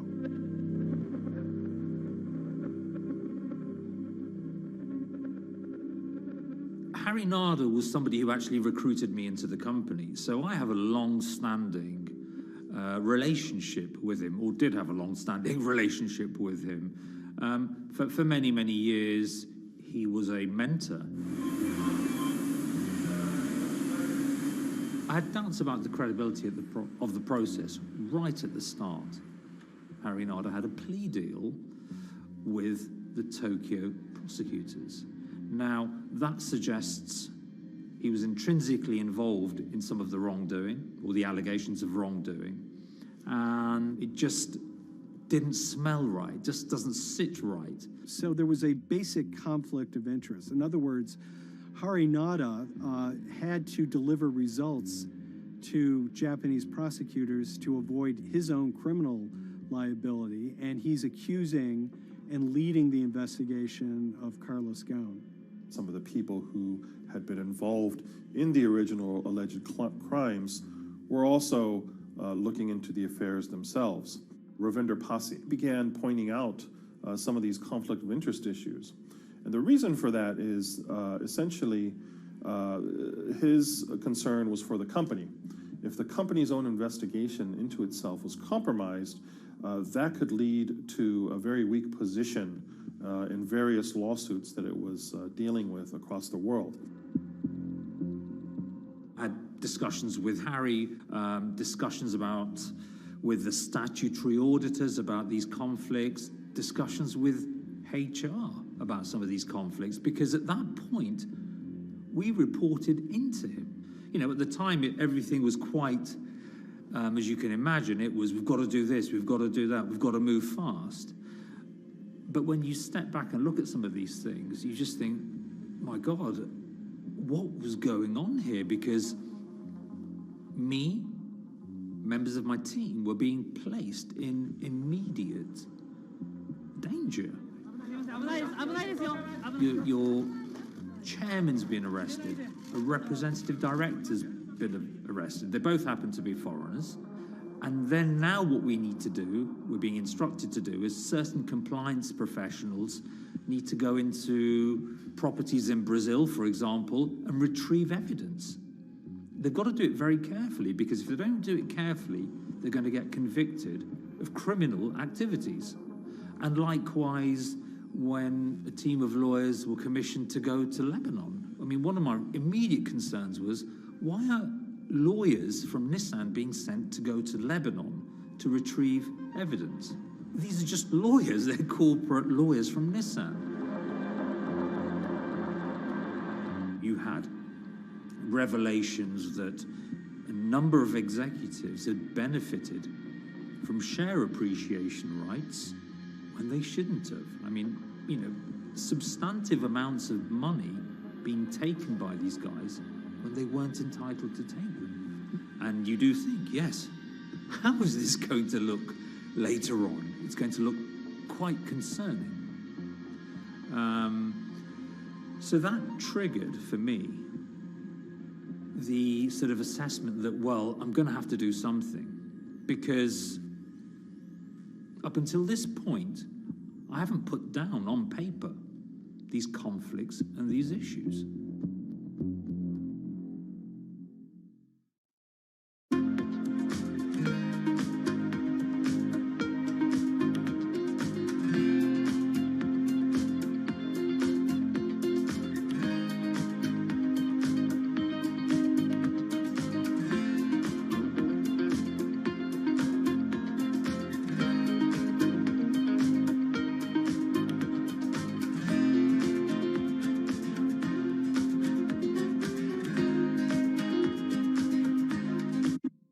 So Rav Pasi makes a fateful move. He writes this letter to the board listing every suspicion he has in great detail, backed up by evidence, backed up by memos, of why this internal investigation had serious problems. He sends the letter to the board and it's crickets. He doesn't hear much of anything. Nothing happened thereafter. Nothing at all. Just like it just gone into a black box. And he began to suspect that there was a desire, even at the highest level within Nissan, to kind of sweep these conflicts of interest under the rug. Unfortunately for me, I think, again, with hindsight, people must have thought that this is the nail that's sticking out, and we can't have this. Within 3 days of me submitting that to the board of directors, that letter to the independent board of directors, I was removed from the Goan Executive Conduct Matters. I was then told that I could not attend board meetings anymore. And up until that point, I had attended every single board meeting. I was then also told that after 8 years of being in Japan, I'd be going back to the UK. It eventually transpired that I'd be the VP of Projects and Transformation, managing a team of 3. So you can imagine what this feels like at this stage. Almost an arbitrary removal from Japan, where I've lived for 8 years, had 3 children there, my family has grown up, and we've been settled there, having a few months earlier been promoted to vice president at a global level, to being almost demoted. So Pasi was essentially being reassigned to get him as far away from the internal investigation as possible, and also to a certain extent in retaliation to some of the issues that he brought up regarding the internal investigation and Harinada.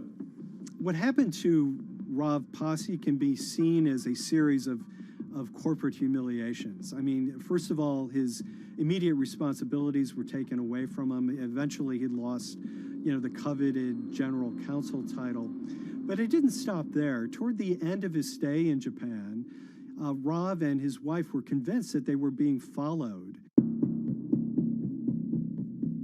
During that period, I'd noticed that whilst driving my car, I'd have other cars following me. First time I noticed this was around mid-March, and I was driving, I can't remember where I was going, but this grey van, small van, just literally started following me. And I noticed that there was somebody in the car taking pictures. And lo and behold, we were absolutely being followed either by people on foot or other individuals, 2 or 3, normally 2 burly men in a car, different cars at different times, following us around. They were following the family as well. And, given I'd seen the Nissan security department behave in a very, very egregious manner with others in terms of following and surveilling, I was very concerned as to what they were doing and who they were giving this information to. Because if they're giving this information to the authorities, you do think, why? What's going on here? I mean, this is just not normal behavior. And this all culminated in a rather dramatic event in the middle of 2020. Who are you people? Where Nissan had hired a legal team and had obtained an unusual court order from the district court in Yokohama to basically do a search of his home and seizure of his corporate laptop and phone and other documents. If you don't let us in now, we have to break this key. So it's a pretty extreme way to treat someone who'd spent 16 years at the company. These people have all come in. We don't really know who they are, apart from the fact that I've been shown a badge that says the Yokohama court. And they're here to recover a laptop and a mobile phone. It was even more weird because I'd highlighted to the directors that certain Nissan executives were trying to recover this laptop and this phone whilst I was still in Japan. And I was very concerned because it had evidence on there that related to misconduct matters and other forms of inappropriate conduct. It was just another form of intimidation, another form of harassment, forcing me almost to leave the company and the country. Because once they'd retained and obtained these items, we were still followed, which, again, I just couldn't understand. What is the point of doing that? You know, this isn't a car company. This is not the KGB.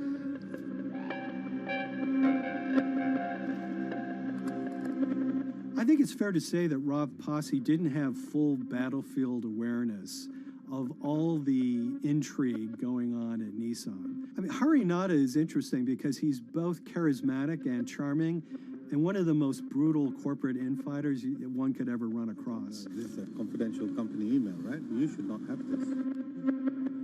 If he had fallen into line, he would probably still have his job at Nissan, be paid very well, and continued his work.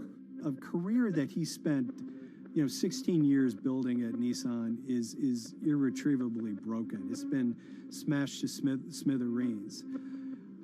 He and his family paid a huge price, certainly.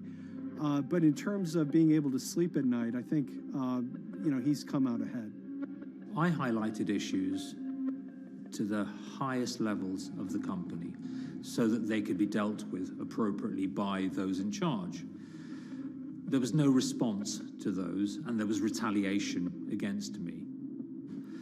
What's really profound, like absolutely profound, is that none of your colleagues, I mean people who you have known for years, forget it. Yeah. You're on your own. Yeah.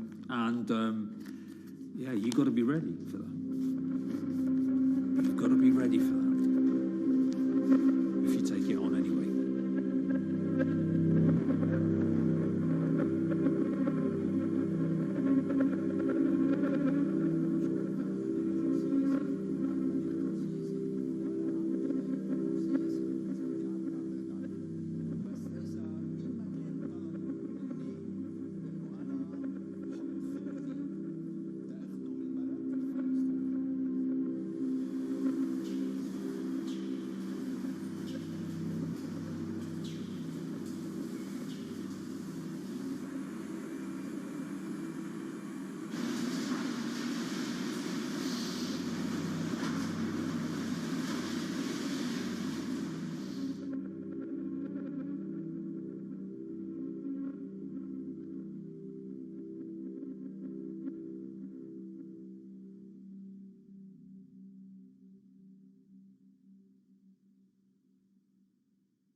This is the awful truth.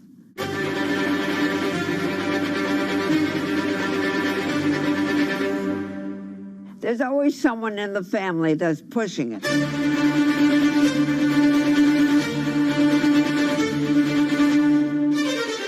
This lady does not deserve to be taken advantage of, especially at your age with your own grandchild. Yeah.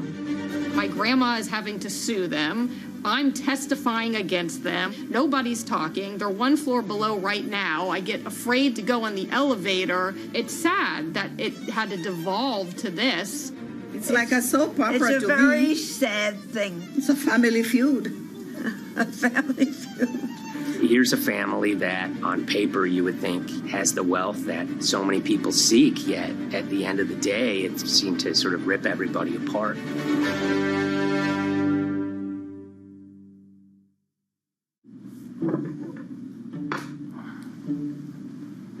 My name's Tom Schoenberg. I'm a senior reporter here at Bloomberg News, cover financial enforcement. I was approached by someone close to the Schottenstein family and asked whether or not I would be interested in writing about Beverly Schottenstein and this case that she had against J.P. Morgan. And it was immediately clear that there was a great story here to be told.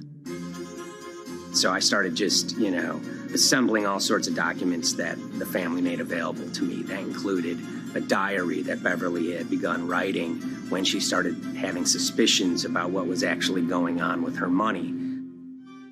Beverly obtained her wealth from the Schottenstein kind of retail empire that has at times included Big Lots, Value City, American Eagle Outfitters, DSW Shoes.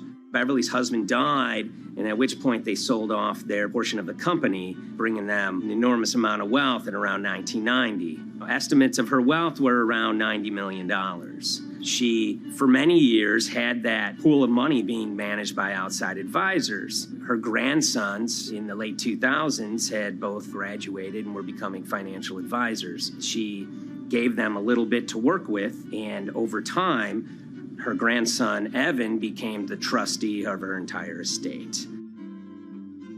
Managing sort of family money is not a conflict. In fact, some ways in wealth management, it's kind of how you get your start. It's kind of the seed that you need to sort of get going in the business. But Beverly started having suspicions that something was wrong probably in around 2016. Well, there were suspicious things, but taken separately without everyone talking about their own experiences, it was hard to really put it together. She had written a check to her caretaker, Dawn, that bounced. So she went down to her local Chase branch to sort of find out what was going on. She wasn't getting paper statements in the mail, so she asked them to print out a number of her statements having to do with her checking account and her credit card account. So we went to the bank and asked for the statements. And she got a whole year and going through all of them, page by page by page. And it was there she saw all sorts of charges that she said she didn't authorize or didn't know about. I was becoming very, very suspicious. I was starting to look in the money part, and that's what bothered me more when I saw that money was going. And I was not a big spender. Around the same time, Dawn, she starts noticing Beverly's son, who lived in the condominium below her, came up with Evan with a shredder and started grabbing papers in her office area, including some with J.P. Morgan letterhead, and just started sitting at the kitchen table, just shredding documents over and over. Yeah, they came in one morning. They used to do it in the back. Through the back door, and they brought the shredder inside. And then they went in the drawers in the office and took out all the papers, and they started doing it. I was very suspicious because I know you don't go around and destroying papers. Beverly said that they had done this many times before. That's when she said to me, Dawn, I'm going to write my feelings in this black book. Diary. And it's a diary, and she started writing. Each day she would write a little at a time. Around the holidays of 2018, a package had arrived, a FedEx package, and in it were materials about a venture capital fund based out of the Cayman Islands. Dawn and some other family members take a look at this, and they see that Beverly is signed up for this fund to the tune of $5 million over the course of several years. And that was really the beginning of it. That was sort of the tip of the iceberg when it became obvious that something was going on, that my grandmother really wasn't aware of this fund. Beverly started to panic. She got really upset and called, JP Morgan's headquarters in New York and asked for Jamie Dimon. She said she was told someone would call her back, but she says that never happened. She wrote a letter to Evan and Avi, and in there she laid out a number of things that were concerning her: unauthorized trading, the checking account. She had about $1 million worth of jewelry in a safe deposit box, and that her son Bobby had the key to that box, and that jewelry had gone missing. All this was kind of packaged in this, 5-page handwritten amendment to a will and trust. There's such an evolving narrative about why the jewelry was taken. The only truth we really know is that the jewelry is gone. But why it happened, there have been a lot of different stories. You just don't take your mother's wonderful things and hand it out. And they emailed that note to JP Morgan to seize all activity on her account. And it ended up setting off a firestorm after that. As soon as they got this email that there was a cease and desist and that she wanted to send her money and change brokerage firms, they were actually vacationing one floor below downstairs. They're there right now. The next day, Beverly's in her place. The granddaughter's still in her place visiting. Dawn is there, and up comes Bobby kind of barging through the door. And he's screaming about what was sent to the JP Morgan. They're now investigating now. And he's furious, takes his mother and sort of puts her into a chair, gets pen and paper, and she says physically forced her to write a retraction letter. They were pushing me around. It was a scary time. I was really afraid too. I had to take her to the doctor, and she did an x-ray because she was in so much pain. The locks had to be changed. The phone number had to be changed. I really thought we were going to have to hire guards to be outside just for protection. Oh, it was terrible. Horrible scene. Beverly brought her case before the Financial Industry Regulatory Authorities, usually known as FINRA. It took several months of hearings. She sees all sorts of transactions that's going on, hundreds of them that she claims that she never knew about, never authorized, but yet were logged in JP Morgan's files as having been direct requests from her. That included the sale of a large amount of Apple stock worth several $1 million, as well as all her stock in Big Lots. Over the course of their time with JP Morgan, Evan and Avi were making all sorts of trading on her account that was generating millions of dollars in commissions for themselves and the bank, yet she was not sort of getting any of the type of gains that you would expect sort of an $80 million account in a bullish market to be able to get. They issued a ruling entirely in her favor, finding that her grandsons, as well as JP Morgan, they were liable for violating their fiduciary duty, misrepresenting themselves, and they also found that the bank and her grandson, Evan, were liable for elder abuse. Evan and Avi, they were fired from JP Morgan. They issued an award of about $19 million. I reached out for comment, and JP Morgan emphasized that Evan and Avi were no longer with the firm and that their actions do not represent the sort of values of the bank. I reached out to Evan and Avi, heard back from their lawyer saying that, they disagree with the law and the facts that FINRA kind of used to decide the case against them and are seeing if they can have it withdrawn. Her son, Bobby, wrote her a letter, said his sons weren't criminals, and he also admits to taking her jewelry. And he says he needed it to pay off some bad business debts he had. They never once came up to say, I'm sorry.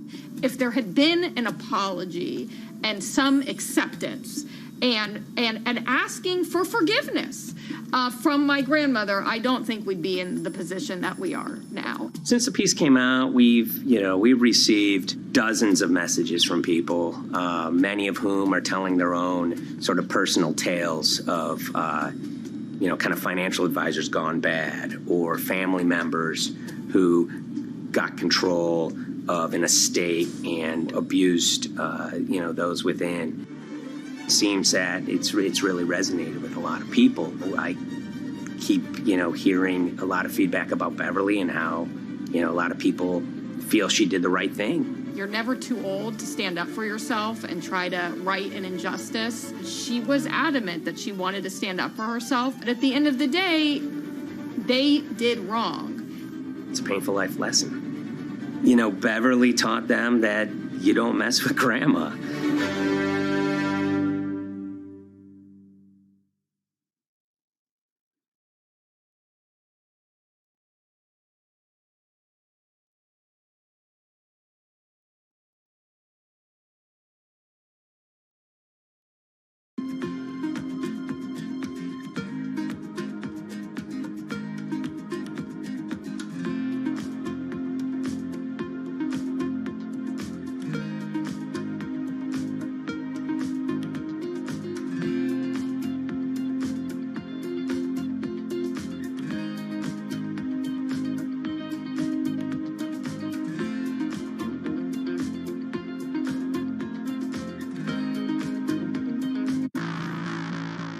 On April 20th, oil markets did something they never had before, and they crashed, went into negative territory and closed the day at minus $40. Meanwhile, in a place called Thaden Boyce in Essex, a group of 9 traders, led by a guy called Cuddles, made $660 million over the course of a couple of hours. The price of oil has collapsed to a record low. We've never really seen anything like it. WTI this morning down more than 35%. People maybe wouldn't have been so surprised if the oil price had fallen to zero, but the oil price went to minus 38. It went far lower than anyone had expected. And so lots of people in the market were saying, well, hang on, something else is going on here.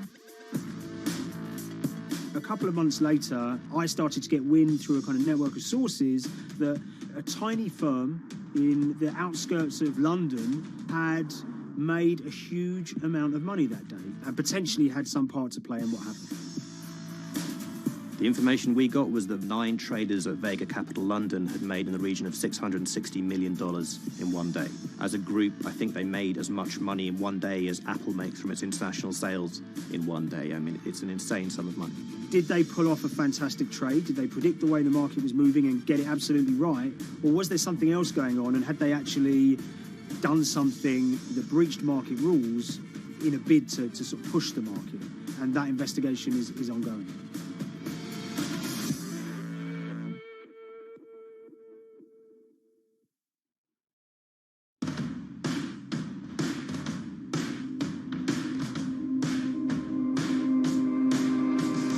So Paul Commins is a trader who cut his teeth in the pits in the 80s and 90s. When everyone had a nickname, his was Cuddles. If you can imagine, that was a very sort of cutthroat type of world where people are doing, you know, hundreds of thousands and millions of dollar trades by shouting at each other, giving hand signals, and then sort of scrawling on scraps of paper. The culture of the trading pits in London was very influenced by the working class guys who became traders there. They weren't like the city bankers that had gone before them. They weren't usually Oxford or Cambridge. You know, they didn't wear Savile Row suits. They were ordinary working guys who happened to have a talent for trading. And a lot of them came from Essex. I think it was 400 traders in the pits, and Cuddles in his, you know, oil and gas pit was described to us as amongst the top 3. In amongst that, was very successful and made, you know, very large amounts of money as a young man. But, you know, inevitably, mechanization and the arrival of electronic markets was the kind of death knell for the pits. And in 2005, the IPE closed down. And when the pits shut down, a lot of the traders who worked there lost their jobs or quit or went to work for financial institutions. But Paul Commins decided to start his own trading collective out in Essex. Some of them are ex-pit guys, cut from the same cloth as him. Lots of them are actually sort of in their 20s, and they're his, you know, drinking buddy's son, or they're his own kids' friends from football. You know, they're young lads, hungry and ambitious, and he brings them into the fold. And fairly shortly, he's got, you know, maybe a dozen or so traders that they're independent, let's be clear, but they're all part of this collective.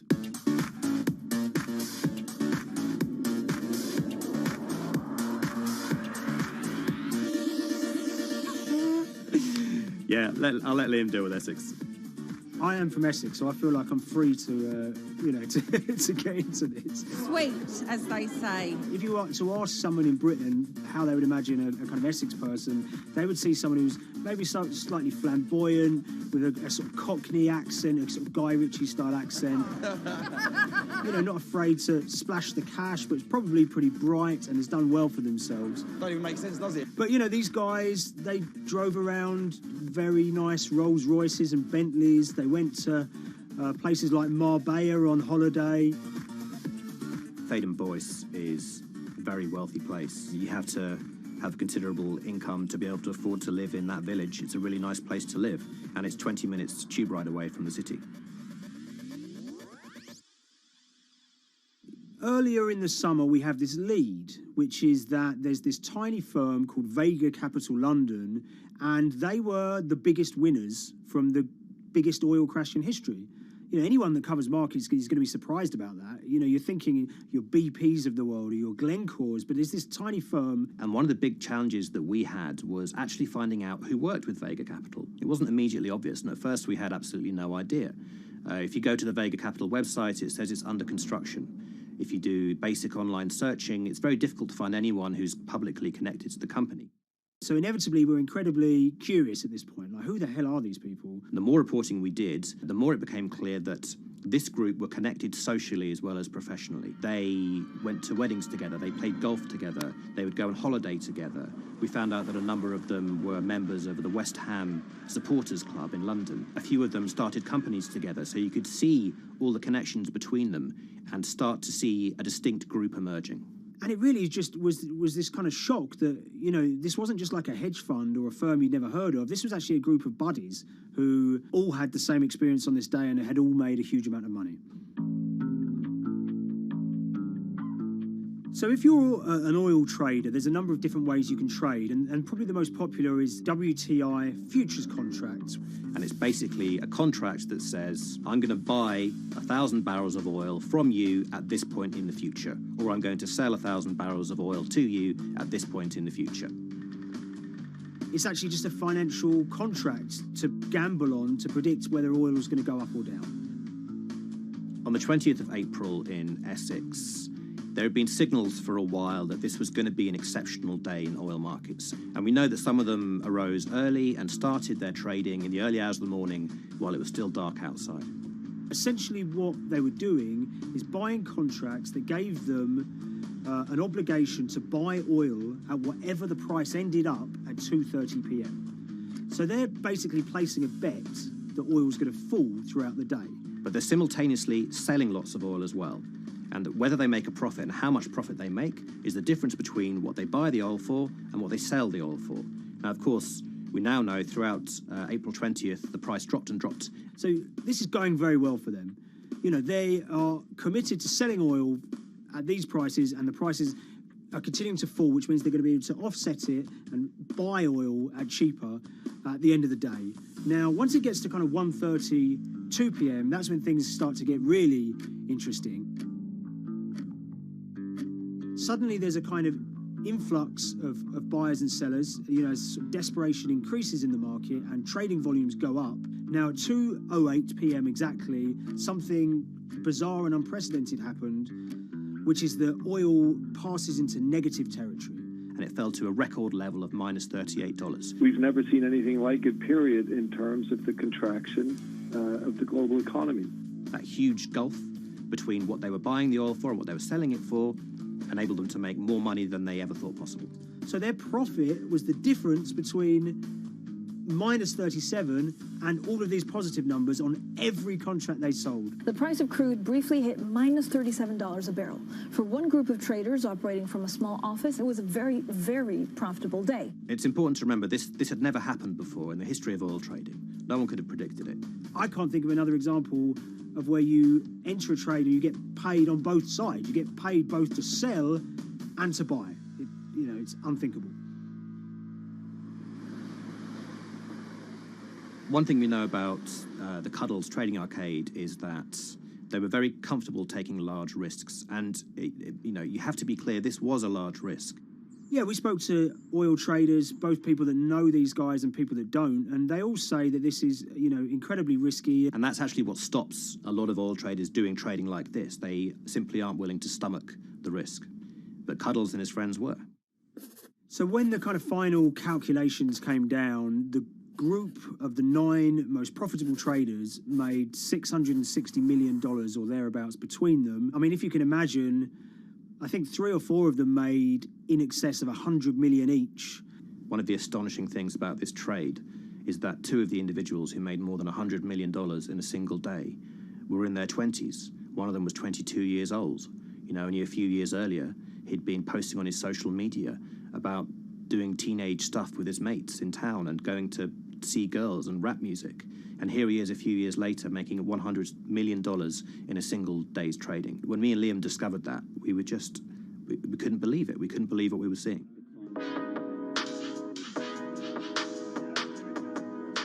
Oil trading is a zero-sum game. Anytime you're making money as an oil trader, someone else is losing it. Amongst the biggest losers were the investors in this Chinese fund, Crude Oil Treasure Fund. There were thousands of them, and they lost everything. Lots of people had put their savings into oil funds. They lost money that day. Big banks and brokers who sort of stand in the middle of trading parties, they lost money that day. And another interesting thing is that oil-producing countries like Kuwait or Canada, they sell oil as an average of the WTI closing price over the preceding month. So the fact that one of those numbers in that average was minus 37 meant, if you can imagine, countries like Saudi Arabia and Kuwait potentially lost a couple of dollars on every single barrel of oil they sold that month. Vega Capital's traders made such an extraordinary sum of money that it was inevitable there would be some scrutiny of what they did.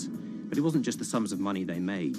In the vital half an hour before the settlement price was set, they were by far the biggest sellers of oil futures in the market, which is an incredible thing to think about when you consider that the other participants in that oil market are going to be the world's biggest banks, oil majors, BP and Shell, and here you have a group of 9 guys in Essex who are having this significant influence over a global market for oil. I mean, I think you have to assume that if these guys had made $7 million or $10 million, they probably would be celebrating in Essex right now. But the fact that they made closer to 700 million has meant that they are facing understandable scrutiny. We wrote individually to all the Vega traders who did exceptionally well that day, and we got a letter in response from a law firm representing the group. The law firm was at pains to point out, number one, that they haven't been accused of any wrongdoing, that they all traded independently and separately, and they'd basically all made up their own minds that this was what was going to happen in oil markets based on publicly available knowledge, and decided to execute this trade. What I love about these stories is there's a real variance of opinion, and some people will look at what happened and think that must be dodgy. They all traded at the end of the day. They all made a huge amount of money while all these people lost. That's shocking. But lots of people say these guys are at acute disadvantage. They're in a market that's inhabited by, huge technology-driven funds and firms and oil giants that have got all the advantages in the world, and when you get a bunch of Essex geezers who essentially beat the market and find a way to make a huge amount of money, they should get a pat on the back, really, because that's the dream. Since this happened, a lot of the guys have stopped trading the monthly settlements that they'd done so well at in the past. Several of them have set up new companies. They've essentially gone very quiet. Any kind of social media presence they had has kind of closed down. By all accounts, they're, waiting this out. It's certainly too early to try and predict how the regulatory investigations are going to pan out. We just don't know. There's a number of potential outcomes for these guys. Potential punishments if there are any findings of manipulation against Vega or anyone affiliated with it. Might be you could be fined, you could be banned from trading, and in the most extreme cases there have even been criminal prosecutions in the past of people who have been found to have been manipulating the settlement and misconduct related to trade at settlement. There are other outcomes too. One obvious one is going to be they're able to walk away from this life-changing trade with all the money that they made, and celebrated as heroes in the trading community. That, you know, they'll go down as legends.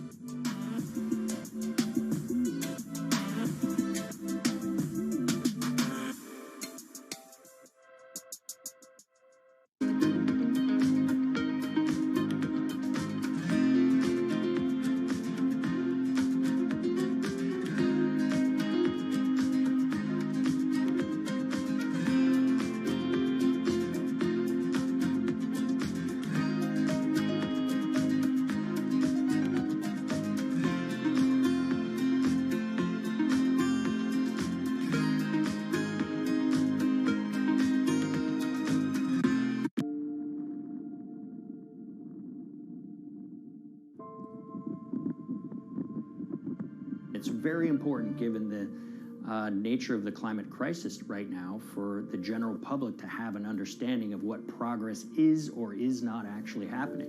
And I think many readers right now, they'll see these hundreds and hundreds of companies making these big, bold climate claims.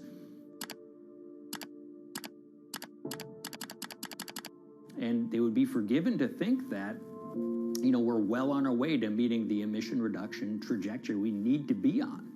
And the reality of the matter is we're just not on that trajectory.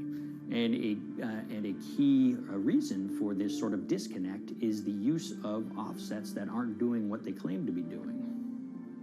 We have a massive potential for sort of willful blindness. We can convince ourselves of things regardless of what the facts are. And so that's what tends to happen in these cases. It's not that anybody is setting out to commit climate fraud. They sort of walk themselves into a situation and they convince themselves of one thing, and that allows them to convince themselves of another thing. But at the end of the day, they're doing something that makes no sense at all.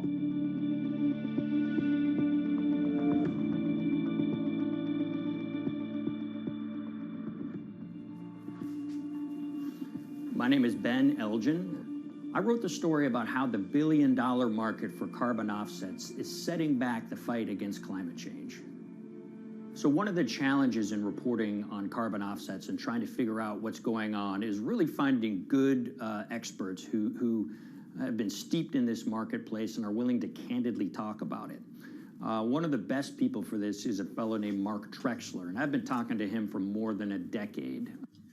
My name is Mark Trexler. I've worked in climate change for the last 30 years. I was actually hired by the World Resources Institute in Washington to work on the first carbon offset project in 1988. In terms of defining a carbon offset, one of the beauties, so to speak, of greenhouse gases, sort of the silver lining of greenhouse gases, when you put up a molecule of CO2 into the atmosphere, it can be anywhere in the planet in 7 days. And therefore, you know, if there's an option to reduce emissions on the other side of the planet, and you can do that very cheaply as compared to doing it in your factory, for example, then why not pay that person, that factory on the other side of the planet to reduce their emissions? Then you are, in a sense, offsetting your emissions, and the atmosphere doesn't really see your emissions anymore. So carbon offsets have been around for quite some time, and they were actually key with these international climate agreements, such as the Kyoto Protocol, which mandated the wealthiest countries reduce their greenhouse gas emissions. The treaty was signed on the 11th of December, 1997. Decided. The business community in general saw carbon offsets as a huge opportunity to comply with whatever policies and measures might be coming down the pike on climate change much more cost effectively.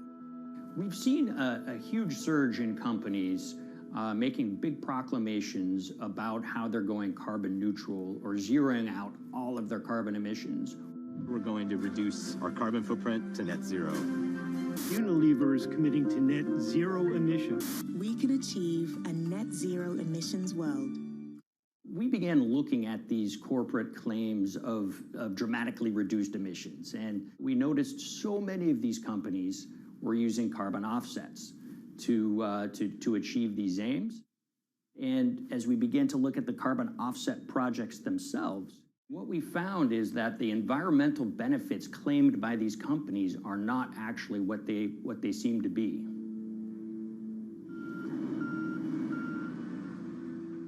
And as we sort of saw and spotted a number of these very aggressive carbon offset projects, which appeared to be generating inflated credits or bogus credits, we saw a number of them were associated with the Nature Conservancy. This surprised us. The Nature Conservancy is the world's biggest environmental group. They have about $1 billion a year in revenues, and they've been around for 7 decades.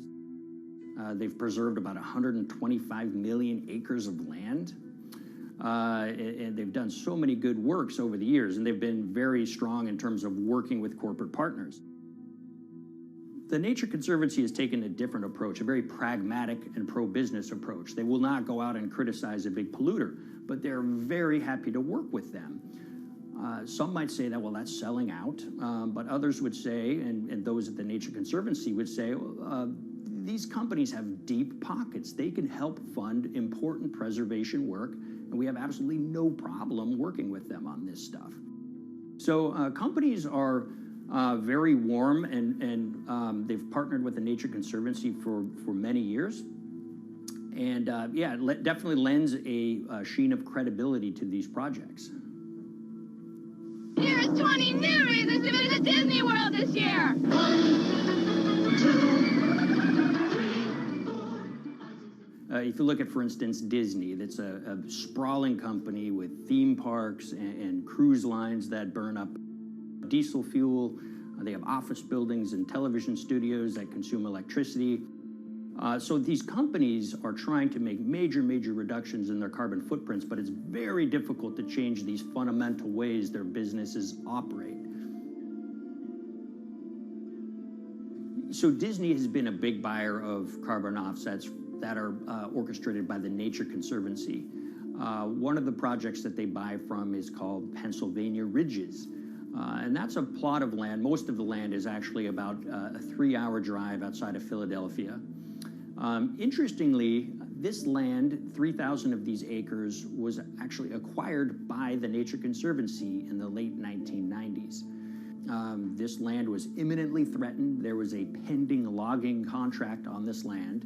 So they do what they've done so well for all of these years, which is they go out, they raise money from local philanthropists, and they go buy this land to protect it from developers and loggers. And at the time, according to an archived version of the Nature Conservancy's website, when they were proudly announcing this deal, they said, these threats have been abated because of this acquisition by the Nature Conservancy. So it's really interesting now, fast forward 2 decades to earlier this year when they put forward this carbon project. And if you look through it, this land is a key part of that carbon project.